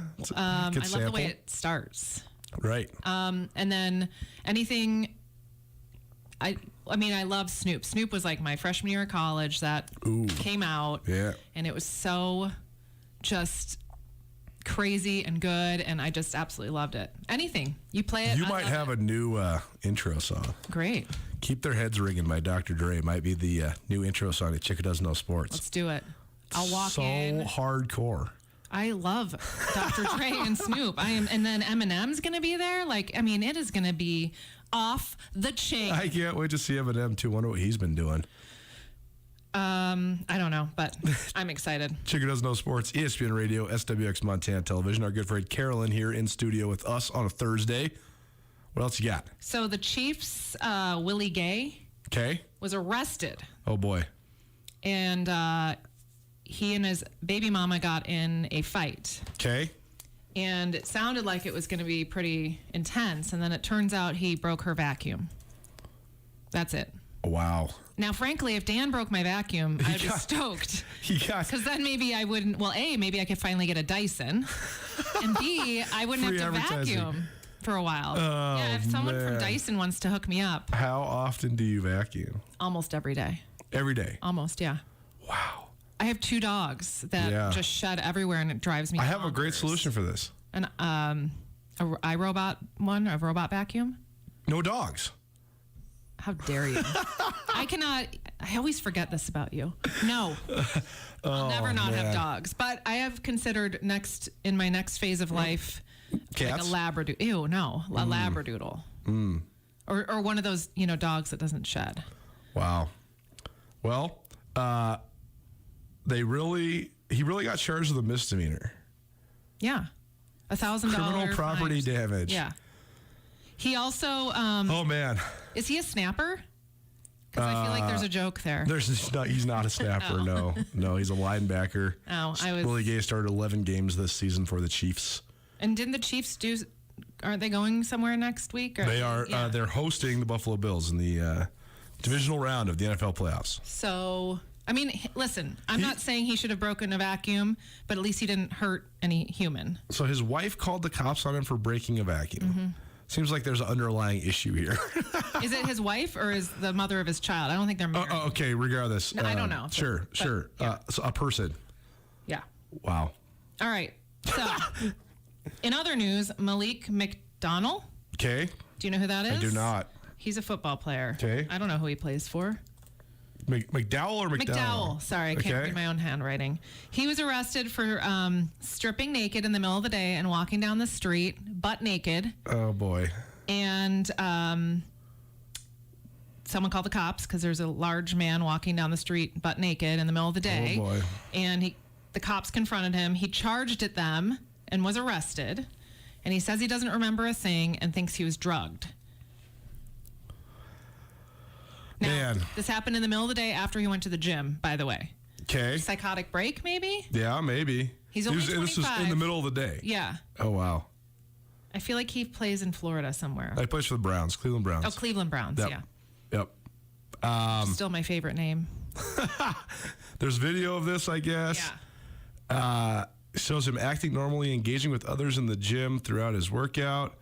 He then returns to his hotel near the gym to shower and then left again, this time without clothes and some erratic behaviors. Huh. I don't know. Or maybe he took some drugs and he's denying. God, yeah. That just made me sound so old. He took some drugs. I mean, little post-workout drugs in the middle of the day for a pro athlete? I don't really know. Usually you don't need that after a good workout. The yeah, it doesn't really sound that good. Man, all I know is what Ryan Clark, who was former Pittsburgh Steeler and current NFL analyst, tweeted yesterday. He tweeted, "The NFL offseason has officially began for all but 8 teams. Young bucks, be safe out there. Buy yourself a driving service or get yourself a driver, and be careful who you surround yourself with because you just never know." I love that. Yep. You know that I want to be an NFL mom and take care of these people because people are just taking advantage of rich young athletes, I feel like. Totally. I wouldn't even take a cut. I just want everyone to be safe and careful and not strip down naked in the middle of the day. Yeah, that's weird. I wonder what happened. I wonder if he took like the wrong pre-workout and somebody had some weird stuff in there or something. I don't know. Never know. Never know, but you'd have to take a lot of it. He's a large man. He is a large man. That is for sure.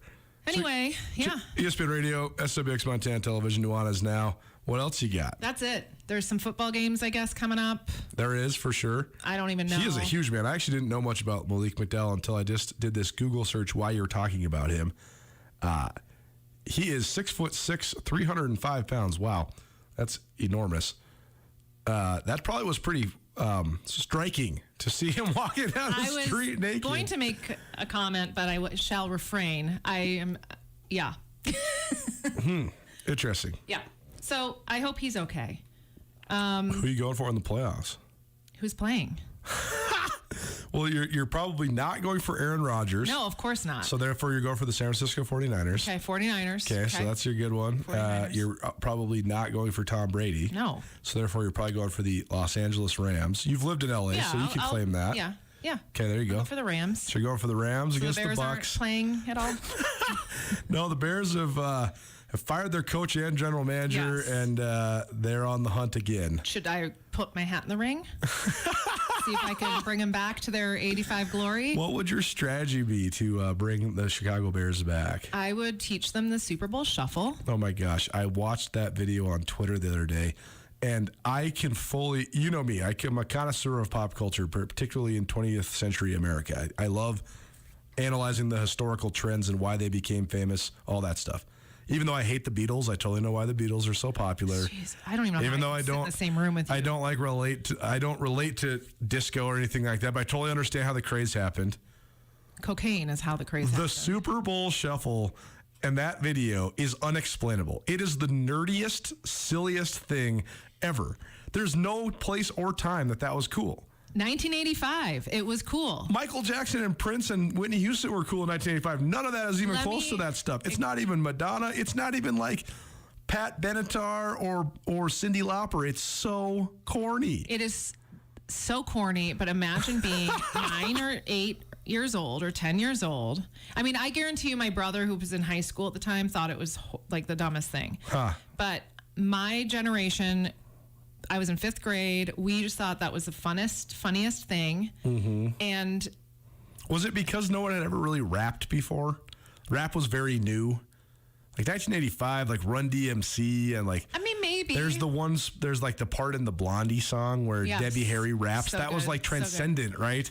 Is it because Walter Payton was rapping? I think it's because these players that we all, especially in Chicago, love so much. Yeah, it is hard to kind of dorking out. Yeah, it's hard to underestimate how famous like Walter Payton and William Perry and Mike Singletary were at that time, especially in Chicago. Yeah, for sure.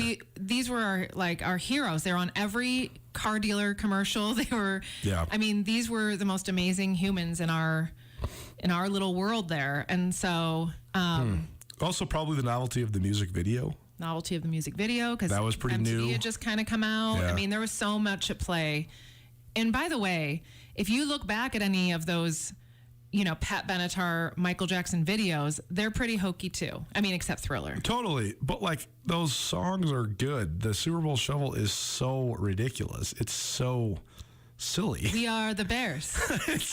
I just can't believe they got all the linemen to do it. I don't care what year, anytime ever. If I'm a lineman and they ask me to go dance with the tambourine up, no, I would say no way, not having it. You'd say yes because we are the Bears. And by the way, no other team has ever done this. I wonder why. Even before, it's not like every year a team. I mean, someone came up with this idea and wrote it for them, and it was. You could also argue, though, from a pure sports perspective, that team was so overexposed. It's why they only ever won one Super Bowl. You could say that about Tom Brady, but look. Totally. That team is so interesting to me. I get that it was Chicago, but also, to be revered as one of the great teams in NFL history, but then only win one title is so crazy. Well, I think what happened with that is there were a lot of egos. And there's a lot of egos. There's also Bill Walsh, Joe Montana, Jerry Rice, and the San Francisco 49ers. Well, I like my reason more. This was also the first time, before, obviously there's no social media. There's nothing like this. So these people were known on a national level in such a way that teams before that weren't. And Full circle. I think things just got out of hand. Mike Ditka got a little, Chicago on them and... Ditka. It all comes full circle because that's exactly what I'm talking about. That's the homogenization that brought us together that doesn't exist anymore. How about free mimosas?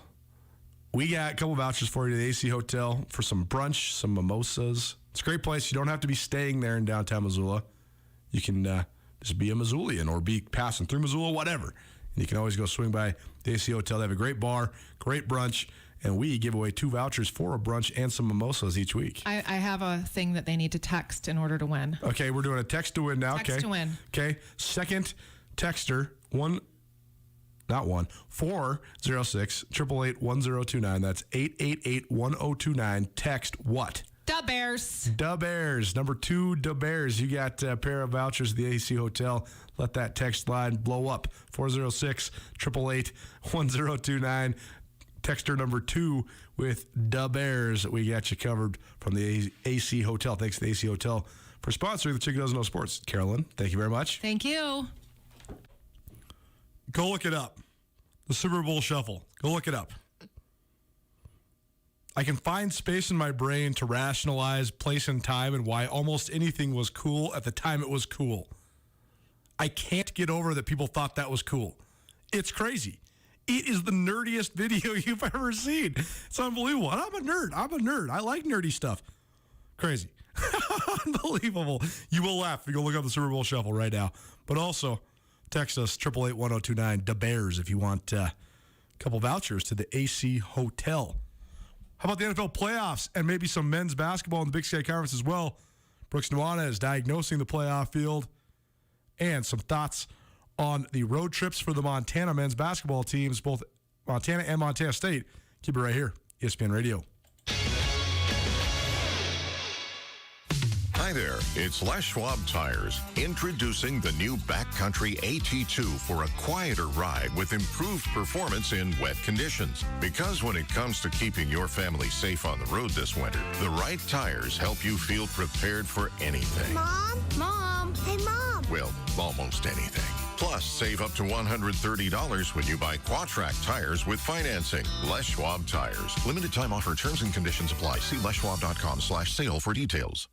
Hey, it's Colter Nuanez from Nuanez Now, here with Brent Wahlberg of the Wahlberg team at Windermere Real Estate. It's a complicated real estate market right now. What do you think is the biggest challenge? This is a real tough market for buyers because what we have right now is an unprecedented lack of available options, low supply. You have to be extra competitive. You've got to make your first offer your strongest offer. Experts like myself in this market can really help people do that. Call Brent Wahlberg and the Wahlberg team at 529-4663 today.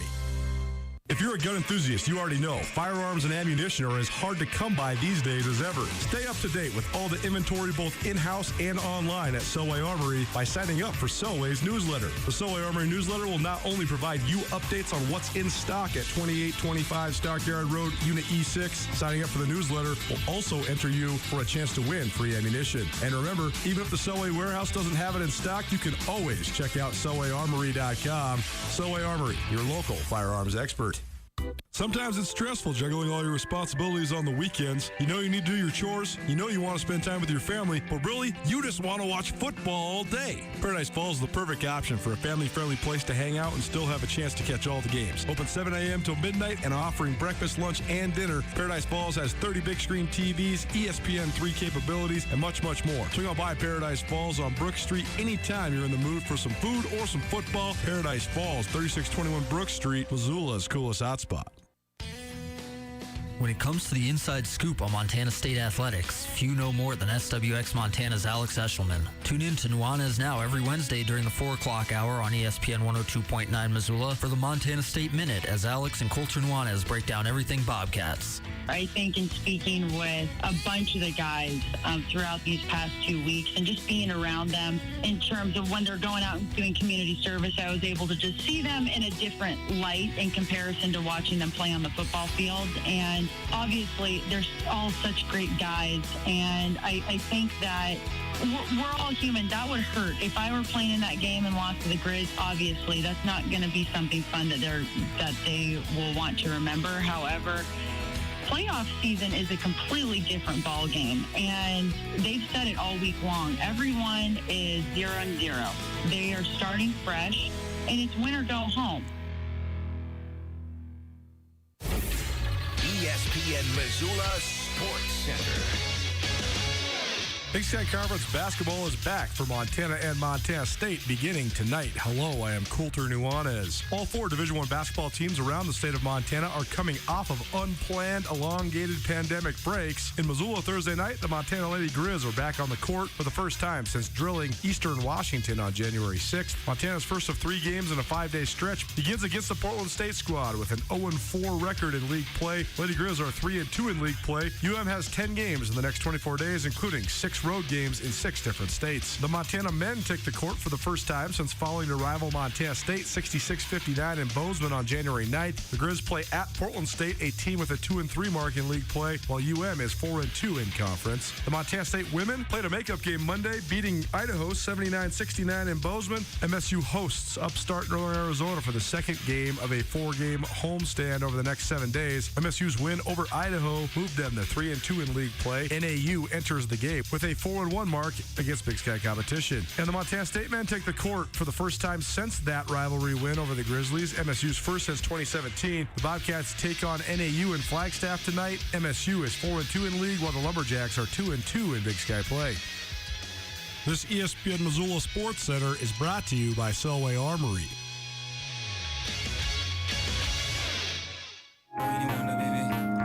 Got somebody, she's a beauty, very special, really and truly. What up? Welcome back. Nuanez Now, ESPN Radio.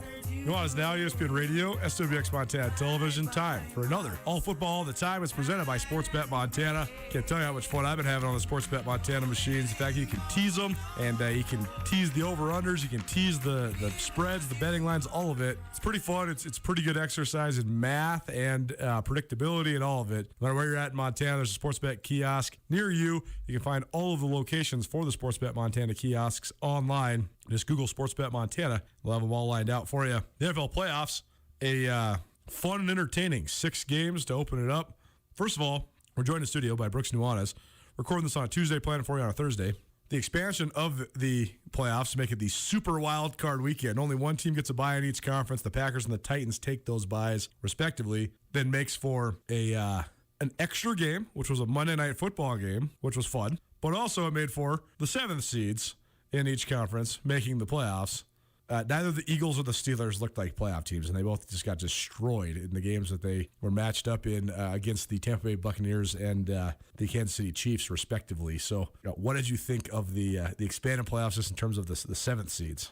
They should go to like fan vote or something. Who gets the 7th seed? Because my gosh, the 7th seed not only is in the playoffs, but now they're playing a team who has a bye in historically. So that was challenging. I mean, they weren't good games, those ones. Which is okay because in the NFL, I love watching beatdowns. It's relentless when it gets away from It's amazing how hard it is to truly beat a team down, though. It is. I mean, the Chiefs were on the way to winning that game by 7 touchdowns, and then they quote unquote only won it by 3. Yeah, like the Bucs were up 31-0. They still actually only quote unquote won the game by 16 points. Yeah, totally. And yeah, no, I think I had one silly teaser, some big flyer just to try to cash out whatever money I had in my pocket that had the Eagles covering like 14.5. They almost got it, and they got destroyed. So yeah, the 7th seed was not necessarily the best football, but when it comes playoff time, I'm always down to add a little extra and get those teams playing. The bye week, while I think it's important, I also think it's football. You can get banged up, you're going to be hurt. Might as well let it roll. The playoffs have been very, very fun thus far. I really look forward to this upcoming weekend when the games start to get a little bit tighter. My Sports Bet Montana parlays and bets are going to have to be a little smarter. Let's go through it. The playoffs of last week, and then we'll take a look at some of the games this week. The first playoff game in Cincinnati, Ohio, and the Bengals get a playoff win for the first time in your lifetime, 31 years. First playoff win for the Bengals, 26-19 over the Las Vegas Raiders. The Bengals advance to play those top-seeded Tennessee Titans at 2:30 on Saturday. Just your thoughts on the Bengals, because there's a lot of really good young quarterbacks in the league right now. I don't know if any of them and there's a lot that have I don't even want to know if it's on par, but comparable talent to Joe Burrow. I don't know if anybody has like the intangibles that he has, though. They call it the it factor. He has the it factor. You can see it, right? I mean, he's just like this guy. He just seems like this guy that everybody just wants to play with and wants to win with. Yep, he's got it, man. He's Joe Cool. He's got everything going on. He's the real deal. I think they're the most fun team in the NFL right now, especially offensively. I mean, it's just dynamic. Joe Mixon's great out of the backfield, and the trio of receivers has been really, really good. And they've had some guys kind of rise to the top that have been in the NFL a while that have made some huge plays. C.J. Uzomah at tight end has been in the league for a long time, and he's become a captain, a leader of that team, and really having a great season. But the receivers are where it's at, man. The Bengals are good, but the Titans are going to give them all they can handle, especially with Derrick Henry looking like he will come back and play. Woo! No tread on the tires for the Minotaur. He did have the foot injury, but not the wear and tear that he would normally incur. So could be a huge addition. All football all the time, presented by Sports Bet Montana. The night game Saturday, a beatdown. That's the one bet I didn't get right. I bet the under, not so much. 47-17. The Buffalo Bills take apart the New England Patriots. Josh Allen is so fascinating because even when he plays like he did on Saturday night, which he looked like one of the best players in the league, you still think in the back of your mind, this guy also could just detonate and ruin this whole thing. You just never know. But it seems like that is becoming less and less likely as his career marches on. So what did you think of the Bills as taking apart the Patriots? When you said one of the best players, I would love to know the list of who's better than him when he plays like that. I mean, I think that at their top level, I think that the only guy that's probably better than Josh Allen definitively when they play their best is Patrick Mahomes. Right. I totally agree. And they have similar what the quarterback gurus like to call horsepower. Yeah. There's a lot of talent out there. The Joe Burrows of the world, very, very talented guys, but the horsepower that Josh Allen can produce is next level. He's the most physically talented guy that we've seen in the NFL a long time. I mean, Patrick Mahomes has the arm talent. And he can move the pocket, and he can throw it all the different angles, and all the stuff we like about the off-platform style of Patrick Mahomes. But I think Josh Allen is a very unique weapon, and when he detonates, it feels like it's more physically than it is mentally. Sure. And I think that that's an okay thing to have. I think that if you're riding the lightning and things are going well and you're feeling okay, I think the mental part of it isn't going to be the hang up for him. It's, if he's throwing a little bit too hard or he's a little, his timing is a little bit off. But otherwise, I think, the most money I have just basically due to odds, but also because of my belief in it, is I think that the Bills might be one of the favorites and, might be the favorite in the league to win. The game that you and I watched together, the first game Sunday morning between the Eagles and the Tampa Bay Buccaneers. Tampa Bay cruised to a 31-0 lead, then held on to a 31-15 victory. No Chris Godwin, no Leonard Fournette, and didn't matter for the Tampa Bay Bucs. That said, a couple egregious mistakes by Jalen Hurts, and the Eagles just they're a pretty average team. Even among the 9-8 teams, I didn't necessarily think that they were even the best of those ones. I think they're not as good as the Chargers. And the Eagles aren't even really better than the Vikings, and the Vikings were an 8-9 team. So easy now. I don't know, man. Okay. The Eagles can play defense. That's true. I'd rather have Justin Jefferson and Adam Thielen than Jalen Reagor. Right. So it seems. And as much as I hate on Kirk Cousins, I don't know, dude. It's coin flip. Jalen Hurts can be pretty good, but he also, he made a couple bad throws in that game. All I'm saying is, I want to ask you though. Some people think this is the ignition of the next Tampa Bay Super Bowl run. Others just think the Eagles stink and that the Bucs are overrated. Where are we at? I love what the Bucs bring to the table. I think they're built for the playoffs, man. They're going to play in some warm weather games with the 2 seed down in Tampa Bay. Defensively, I just love everything that they have. They didn't play as well, but I don't defensively this regular season, but I don't think I think it was by design, if that makes sense. I don't know if you could make a Super Bowl run and then replicate exactly how dominant they were defensively last year. I'm not calling it cruise control by any means, but I mentioned this to you, Coulter. Jason Pierre-Paul, Ndamukong Suh, Shaq Barrett, and Vita Vea. So inside is Vita Vea and Ndamukong Suh. I don't know who in the world can deal with that. That's exactly right. The whole branding of the team is Bruce Arians and Tom Brady, and those are down the list of the reasons why they're the defending Super Bowl champions. Way down the list. That's one of the best defensive fronts of our lives. If I wanted to bore you, I could tell you the second wave that comes in after that. Yeah. And it's not even like the Rams have something cool going on, but the Rams have Malcolm Floyd on the edge, who had a great season this year, or Leonard Floyd, excuse me. Sure. Had a great season this year. It doesn't touch what Shaq Barrett brings to the table. I love everything they do defensively. I love Levante David, and I love Devin White. And I think that when you're built on defense and you can score at the rate they can score, you could shut the Bucs down. They're going to still score 21. Yeah. Inevitably. So all that put together, I love everything about what the Bucs are rolling with. Nuanez now, ESPN Radio, SWX Montana Television, all football all the time, presented by Sportsbet Montana. The Chiefs dismantled the Steelers. Don't even need to analyze that one. Big Ben said before the game we don't have a chance. They didn't have a chance. That's kind of just how it went. Chiefs move on. They'll host the Bills 4:30 on Saturday. And then probably the best and most entertaining game, even though it was just a calamity of errors when it came to coaching and play calling, was the San Francisco 49ers defeating the Dallas Cowboys 23-17. Nothing funnier than when the Cowboys melt down and then all of the reports that come out. Everybody's getting fired. Jimmy Johnson's coming back out of retirement. We got all sorts of crazy stuff that they're talking about. But needless to say, though, the San Francisco 49ers, they're one of the most interesting teams in the NFL because they have such a defined style. They can run the ball more creatively, more explosively than anybody in the league. Kyle Shanahan is one of the most creative offensive minds in the league. Yet he seems like a terrible head coach in certain elements of head coaching. They have great personnel. They also seem to be able to beat teams that people think are better than them, but they also seem to be in dogfights with teams that they seem to be better than. It's just such an interesting deal. Jimmy Garoppolo is like the most maligned quarterback in the league. If you judge him just based on wins and losses, he's great. If you judge him based on watching all 22 film, he makes a whole bunch of bad throws. Still, the Niners won the Super Bowl 2 years ago, and now they're into the divisional round. The Cowboys are at home crying. So, the Niners play in Lambeau Saturday night. Are the Niners any sort of a threat? Are they a contender? How about them Cowboys? Yeah, the Cowboys looked real good out there. Real fine coaching job by Mike McCarthy and company. I think the Niners were probably the most dangerous team entering the playoffs as far as where they're going to be seated and how you're going to have to get them out, because it's going to be a physical brand of football, and it's a challenging style with some of the weapons that you kind of mentioned. Deebo Samuel is a problem. He is a problem. He is one of the biggest difference makers in the entire NFL, running out of the backfield, catching balls across the middle, the highest yak yards after catch this entire season in the NFL. He threw 2 touchdowns this season. Him as a weapon is just so dynamic that they're going to be an issue no matter what. Defensively, they had a couple injuries that look like they could be, a problem coming up this weekend. So if Joey Bosa doesn't come back, I think that is an issue. It all depends on what it looks like up in Lambeau and how the Packers want to do it. The forecast is for 2 or 3 degrees, so it'll be a cold weather game. I think the Packers are probably a relatively handed favorite, but I do think that the Niners are very, very tough out. If they were to win, I would not be surprised. Bengals play Titans 2:30 Saturday afternoon.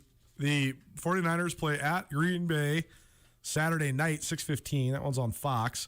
The Chiefs and the Bills play at 4:30 in Kansas City on Sunday. And then the Bucks and the winner of last night's game, the Rams, play. And the Rams looked impressive last night. The Cardinals won a fall from grace. They were the last undefeated team in the NFL. And then they end the season on a 5-game losing streak, including getting taken apart last night. Kyler Murray, win good is very good. Win bad, not good. And he was not good last night. Not good at all. And so a 2-part question. Are the Rams a real contender to go into Tampa Bay and knock off the defending Super Bowl champions? But also, what's next for the Cardinals? Because they sort of had their weakness revealed about 2/3 through the season and then just fully exploited for the whole stretch run of this year.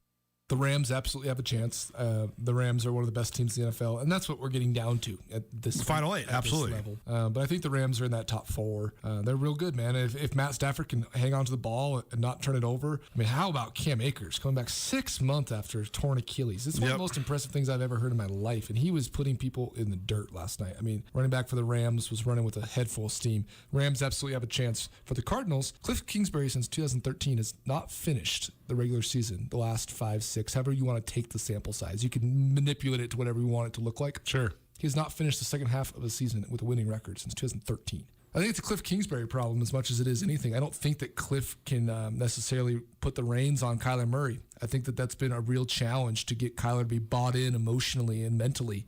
You can see it on the field. He throws a fit like a little kid, runs around, pouts a little bit, and then sometimes stops running just due to self-preservation and the whole idea that everything he brings to the table, sometimes he won't give to the team because he feels like he maybe doesn't have enough support. Well, there's all the thoughts that he's not well liked in the locker room in Arizona. I don't know how you could like him. I mean, he's a very unlikable person. I think that that's kind of been the general theme. It's not just on interviews and press conferences, but just generalized when you're around him. He's kind of a little bit aloof. You mentioned, Coulter, the second half of the season, they went straight downhill into a crash and burn. Well, what happened right at that midpoint? You lose DeAndre Hopkins. That's right. It's a really big issue. It's hard to blame Cliff and Kyler when their entire offense was built around a nice, solid 1-2 punch with James Conner and Chase Edmonds. And Chase Edmonds gets hurt and put on the 6-week IR. So you just have James Conner, who has fall from grace with the Pittsburgh Steelers the last several years, has struggled year after year, led the league in rushing touchdowns this year. How about that? James Conner back in the saddle. But James Conner by himself with no DeAndre Hopkins is not an elite offense. I think that Nuanez now. So you go, Brooks Nuanez, NFL talk. Oftentimes our Big Sky Conference go-to, oftentimes our NFL go-to. And actually had a couple more minutes of that interview, but we're up against it. You can find the full duration of the interview. Just a couple more thoughts on the last playoff game Sunday. You find it on the Nuanez Now podcast, presented proudly by Blackfoot Communications. We'll set you up for your Friday right after this.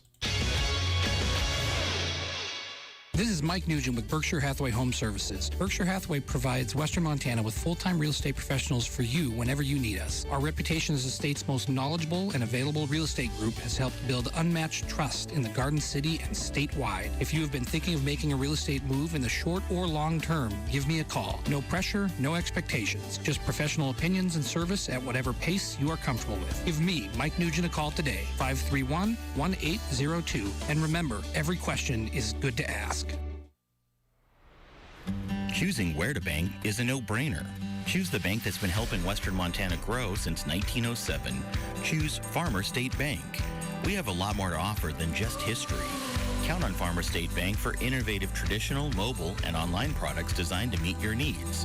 For personal banking options or business solutions, choose Farmer State Bank. 9 brick-and-mortar locations, and online at farmersebank.com. An equal housing lender and member FDIC. Are you letting pain, stiffness, balance problems, or headaches keep you from what you love doing? Are you suffering from a sports injury, work-related injury? Were you in a car accident? Or are you just down and out? Then call Peak Performance Physical Therapy right away for your free injury consultation. That's right, free injury consultation. We want you to have a better understanding of your injury. We will give you guidance as to whether physical therapy will help. Peak Performance Physical Therapy is committed to getting you back to your peak performance in record time. Physical therapy will help speed up your recovery process, empower you to treat the cause of your pain, and get you back to what you love doing. This is Jill Olson, owner of Peak Performance Physical Therapy. We are located by Southgate Mall. Call for an appointment today. Don't detain your healing any longer. Call 542-0808. That's 542-0808.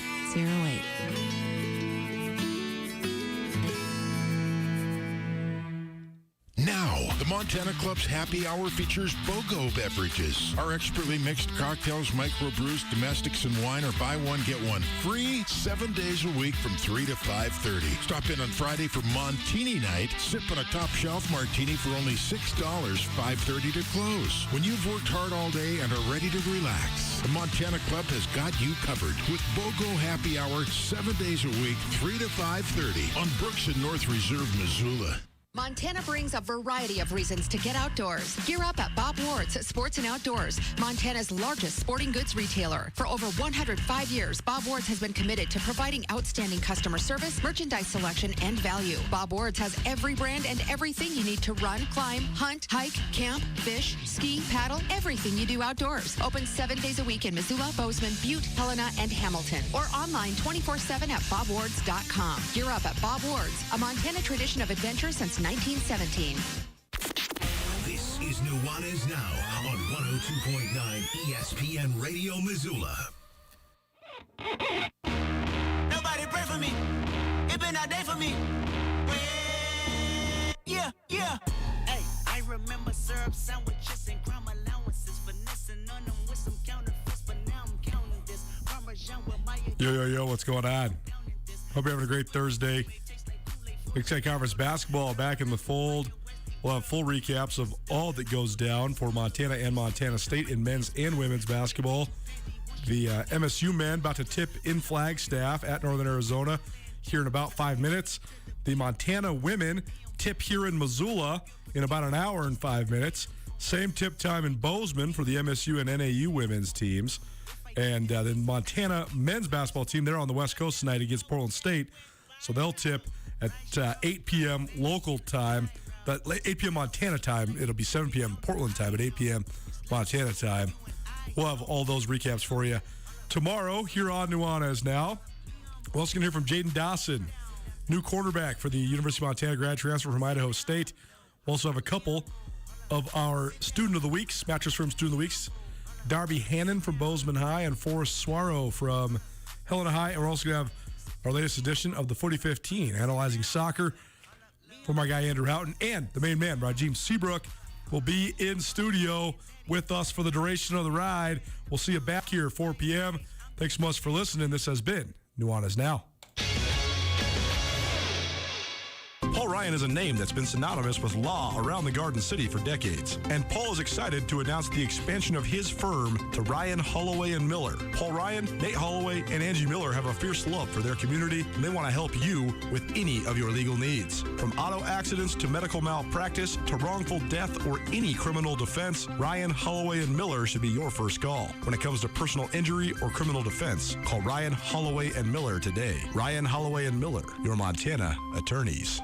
Do you enjoy games like Dungeons & Dragons? I sure do. Then you should join Summit Independent Living's role-playing game day. For live online games, Summit is offering free online activities promoting fun and friendship for those living with paralysis and other disabilities, their families, and caregivers who experience loneliness or isolation due to COVID-19. To learn more, find Summit Independent Living on Facebook, go to summitilc.org, or call 406-728-1630. Activities funded by the Christopher and Dana Reeve Foundation. Hey, it's Colter Nuanez from Nuanez. Now I'm here with Brent Wahlberg of the Wahlberg team at Windermere Real Estate. And Brent, you guys have been the official realtors of Grizz Athletics for quite some time. What most do you like about supporting the Grizz in Missoula? Born and raised here in Missoula. I grew up 2 blocks off campus. A lot of us Montana kids were growing up on weekends in the fall. You're out in the woods hunting. I was sitting in Dorm Blazer and then watched in Grizzly Stadium watching the Grizz. I grew up with Grizz in my blood. It's just a wonderful part of our community and happy to be a part of it. Give the Wahlberg team a call today, 529-4663. Northwest Motorsports Anniversary Sales Event is on now with discounts on every vehicle in stock. That's right, we're celebrating 13 years of trucks, and more trucks with huge discounts on your favorite 4x4 trucks, lifted trucks, and diesel trucks. Visit NWMSRocks.com for the largest inventory of trucks in the Northwest. Celebrate a new year of savings with discounts on Toyota trucks, GMC trucks, Chevy trucks, Ford trucks, Ram trucks for a limited time only at Northwest Motorsport.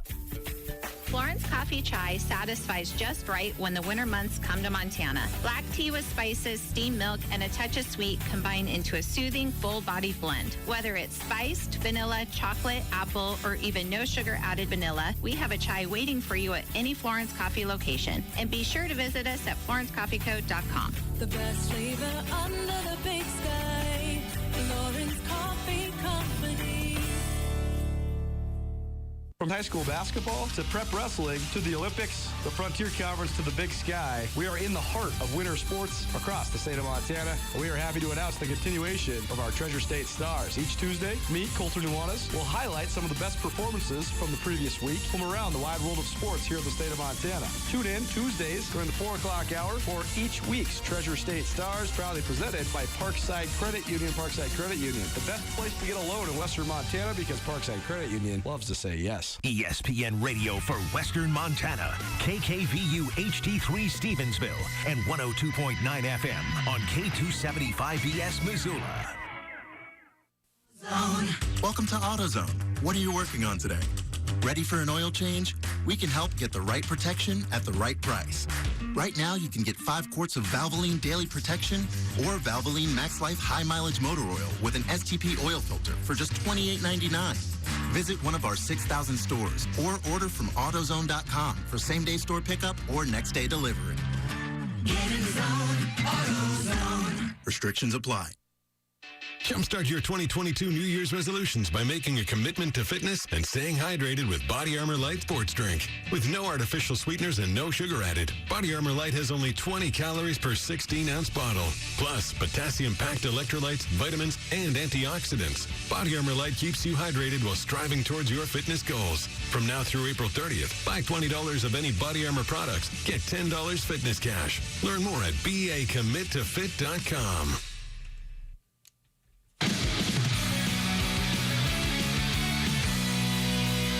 With you. Let's pause 10 seconds for station identification. You're listening to the NBA on ESPN Radio and the ESPN app presented by Indeed. ESPN Radio for Western Montana, KKVU HD3 Stevensville, and 102.9 FM on K275BS Missoula.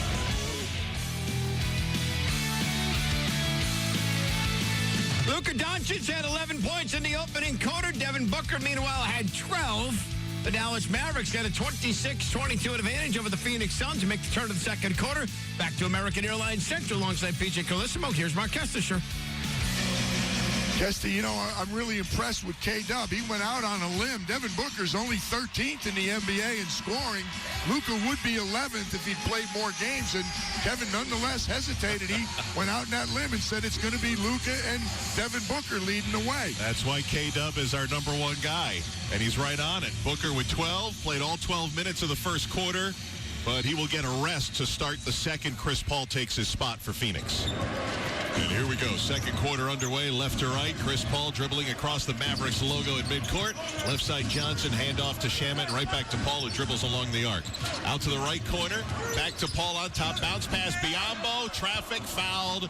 And he'll shoot 2 as Tim Hardaway Jr. that time tried to defend the big Bismack Biyombo right at the cup. Good look for CP3. He didn't get the assist because Bismack got fouled, but as they were reversing the ball from the right side of the floor to the left, CP got it on top, and Bismack just kind of pivoted from the right box right into the restricted area, and Chris found him with the little bounce pass. But rather than let him dunk, they said, let's put him on the free throw line.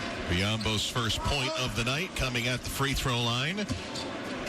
He's a 50-ish% shooter. Good move putting him on the line. He's 7 for, well, now he's 8 for 15 for the year, and looked good on both of those. Knocked both home. Bismack Biyombo now in his 11th season.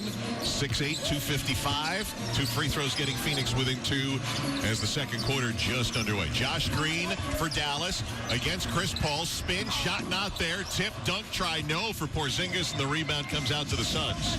Landry Shamet from the right. Cuts to the top, guarded by Reggie Bullock. Then a CP3 who glides into the elbow, stops on a dime, shoots the medium range, and buries it. That's a heady shot there because it was a mismatch. He had a 7-footer Porzingis on him. He went through 2 hard dribbles to back him off and made the jump shot. Ties the game at 26. Luka from the right, not a Porzingis, who spins in the high post against Cam Johnson. 7-3 center, turns, fades, shot no good, tipped out, controlled by Johnson of the Suns. There's Cam peeling off to the left and back to CP3, who'll reset the offense. Dribbling with the right hand. 2 defenders will go to Payne, now into the right corner and back to Payne. Payne from the left angle will shoot the lefty jumper. No, missed it wide left. Doncic has it for Dallas. Barely grazed the rim. Boy, the 3-point shooting is really off. 1 for 13 for the Suns. Really off. They're one of the better 3-point shooting teams in the league. Here's Porzingis, top of the circle. Great fake on Biyombo, but missed the 20-footer. Long rebound, nice hustle campaign for Phoenix. Payne will start from midcourt to the 3-point line. Game tied at 26. Payne using a screen now. Darts by Porzingis. Trying an up and under. Shot not there. Bullock rebounds in transition to Hardaway against Paul, who got a hand in there, knocked it loose, and saved on the end line by Johnson. What a play by Paul. Down floor, campaign missing a 3. They're 1 for 14 from 3-point land. Yeah, just to go back to what you were talking about, Kesty, they are number 5, the Phoenix Suns, in 3-point field goal percentage. 5 in the NBA. You wouldn't know it tonight. Here's Doncic, hesitation, move, turns, spins, passes out. Bullock, he'll try the left angle 3, no good. Rebounded by Phoenix, and Dallas's 3-point ineptitude is at 3 for 12.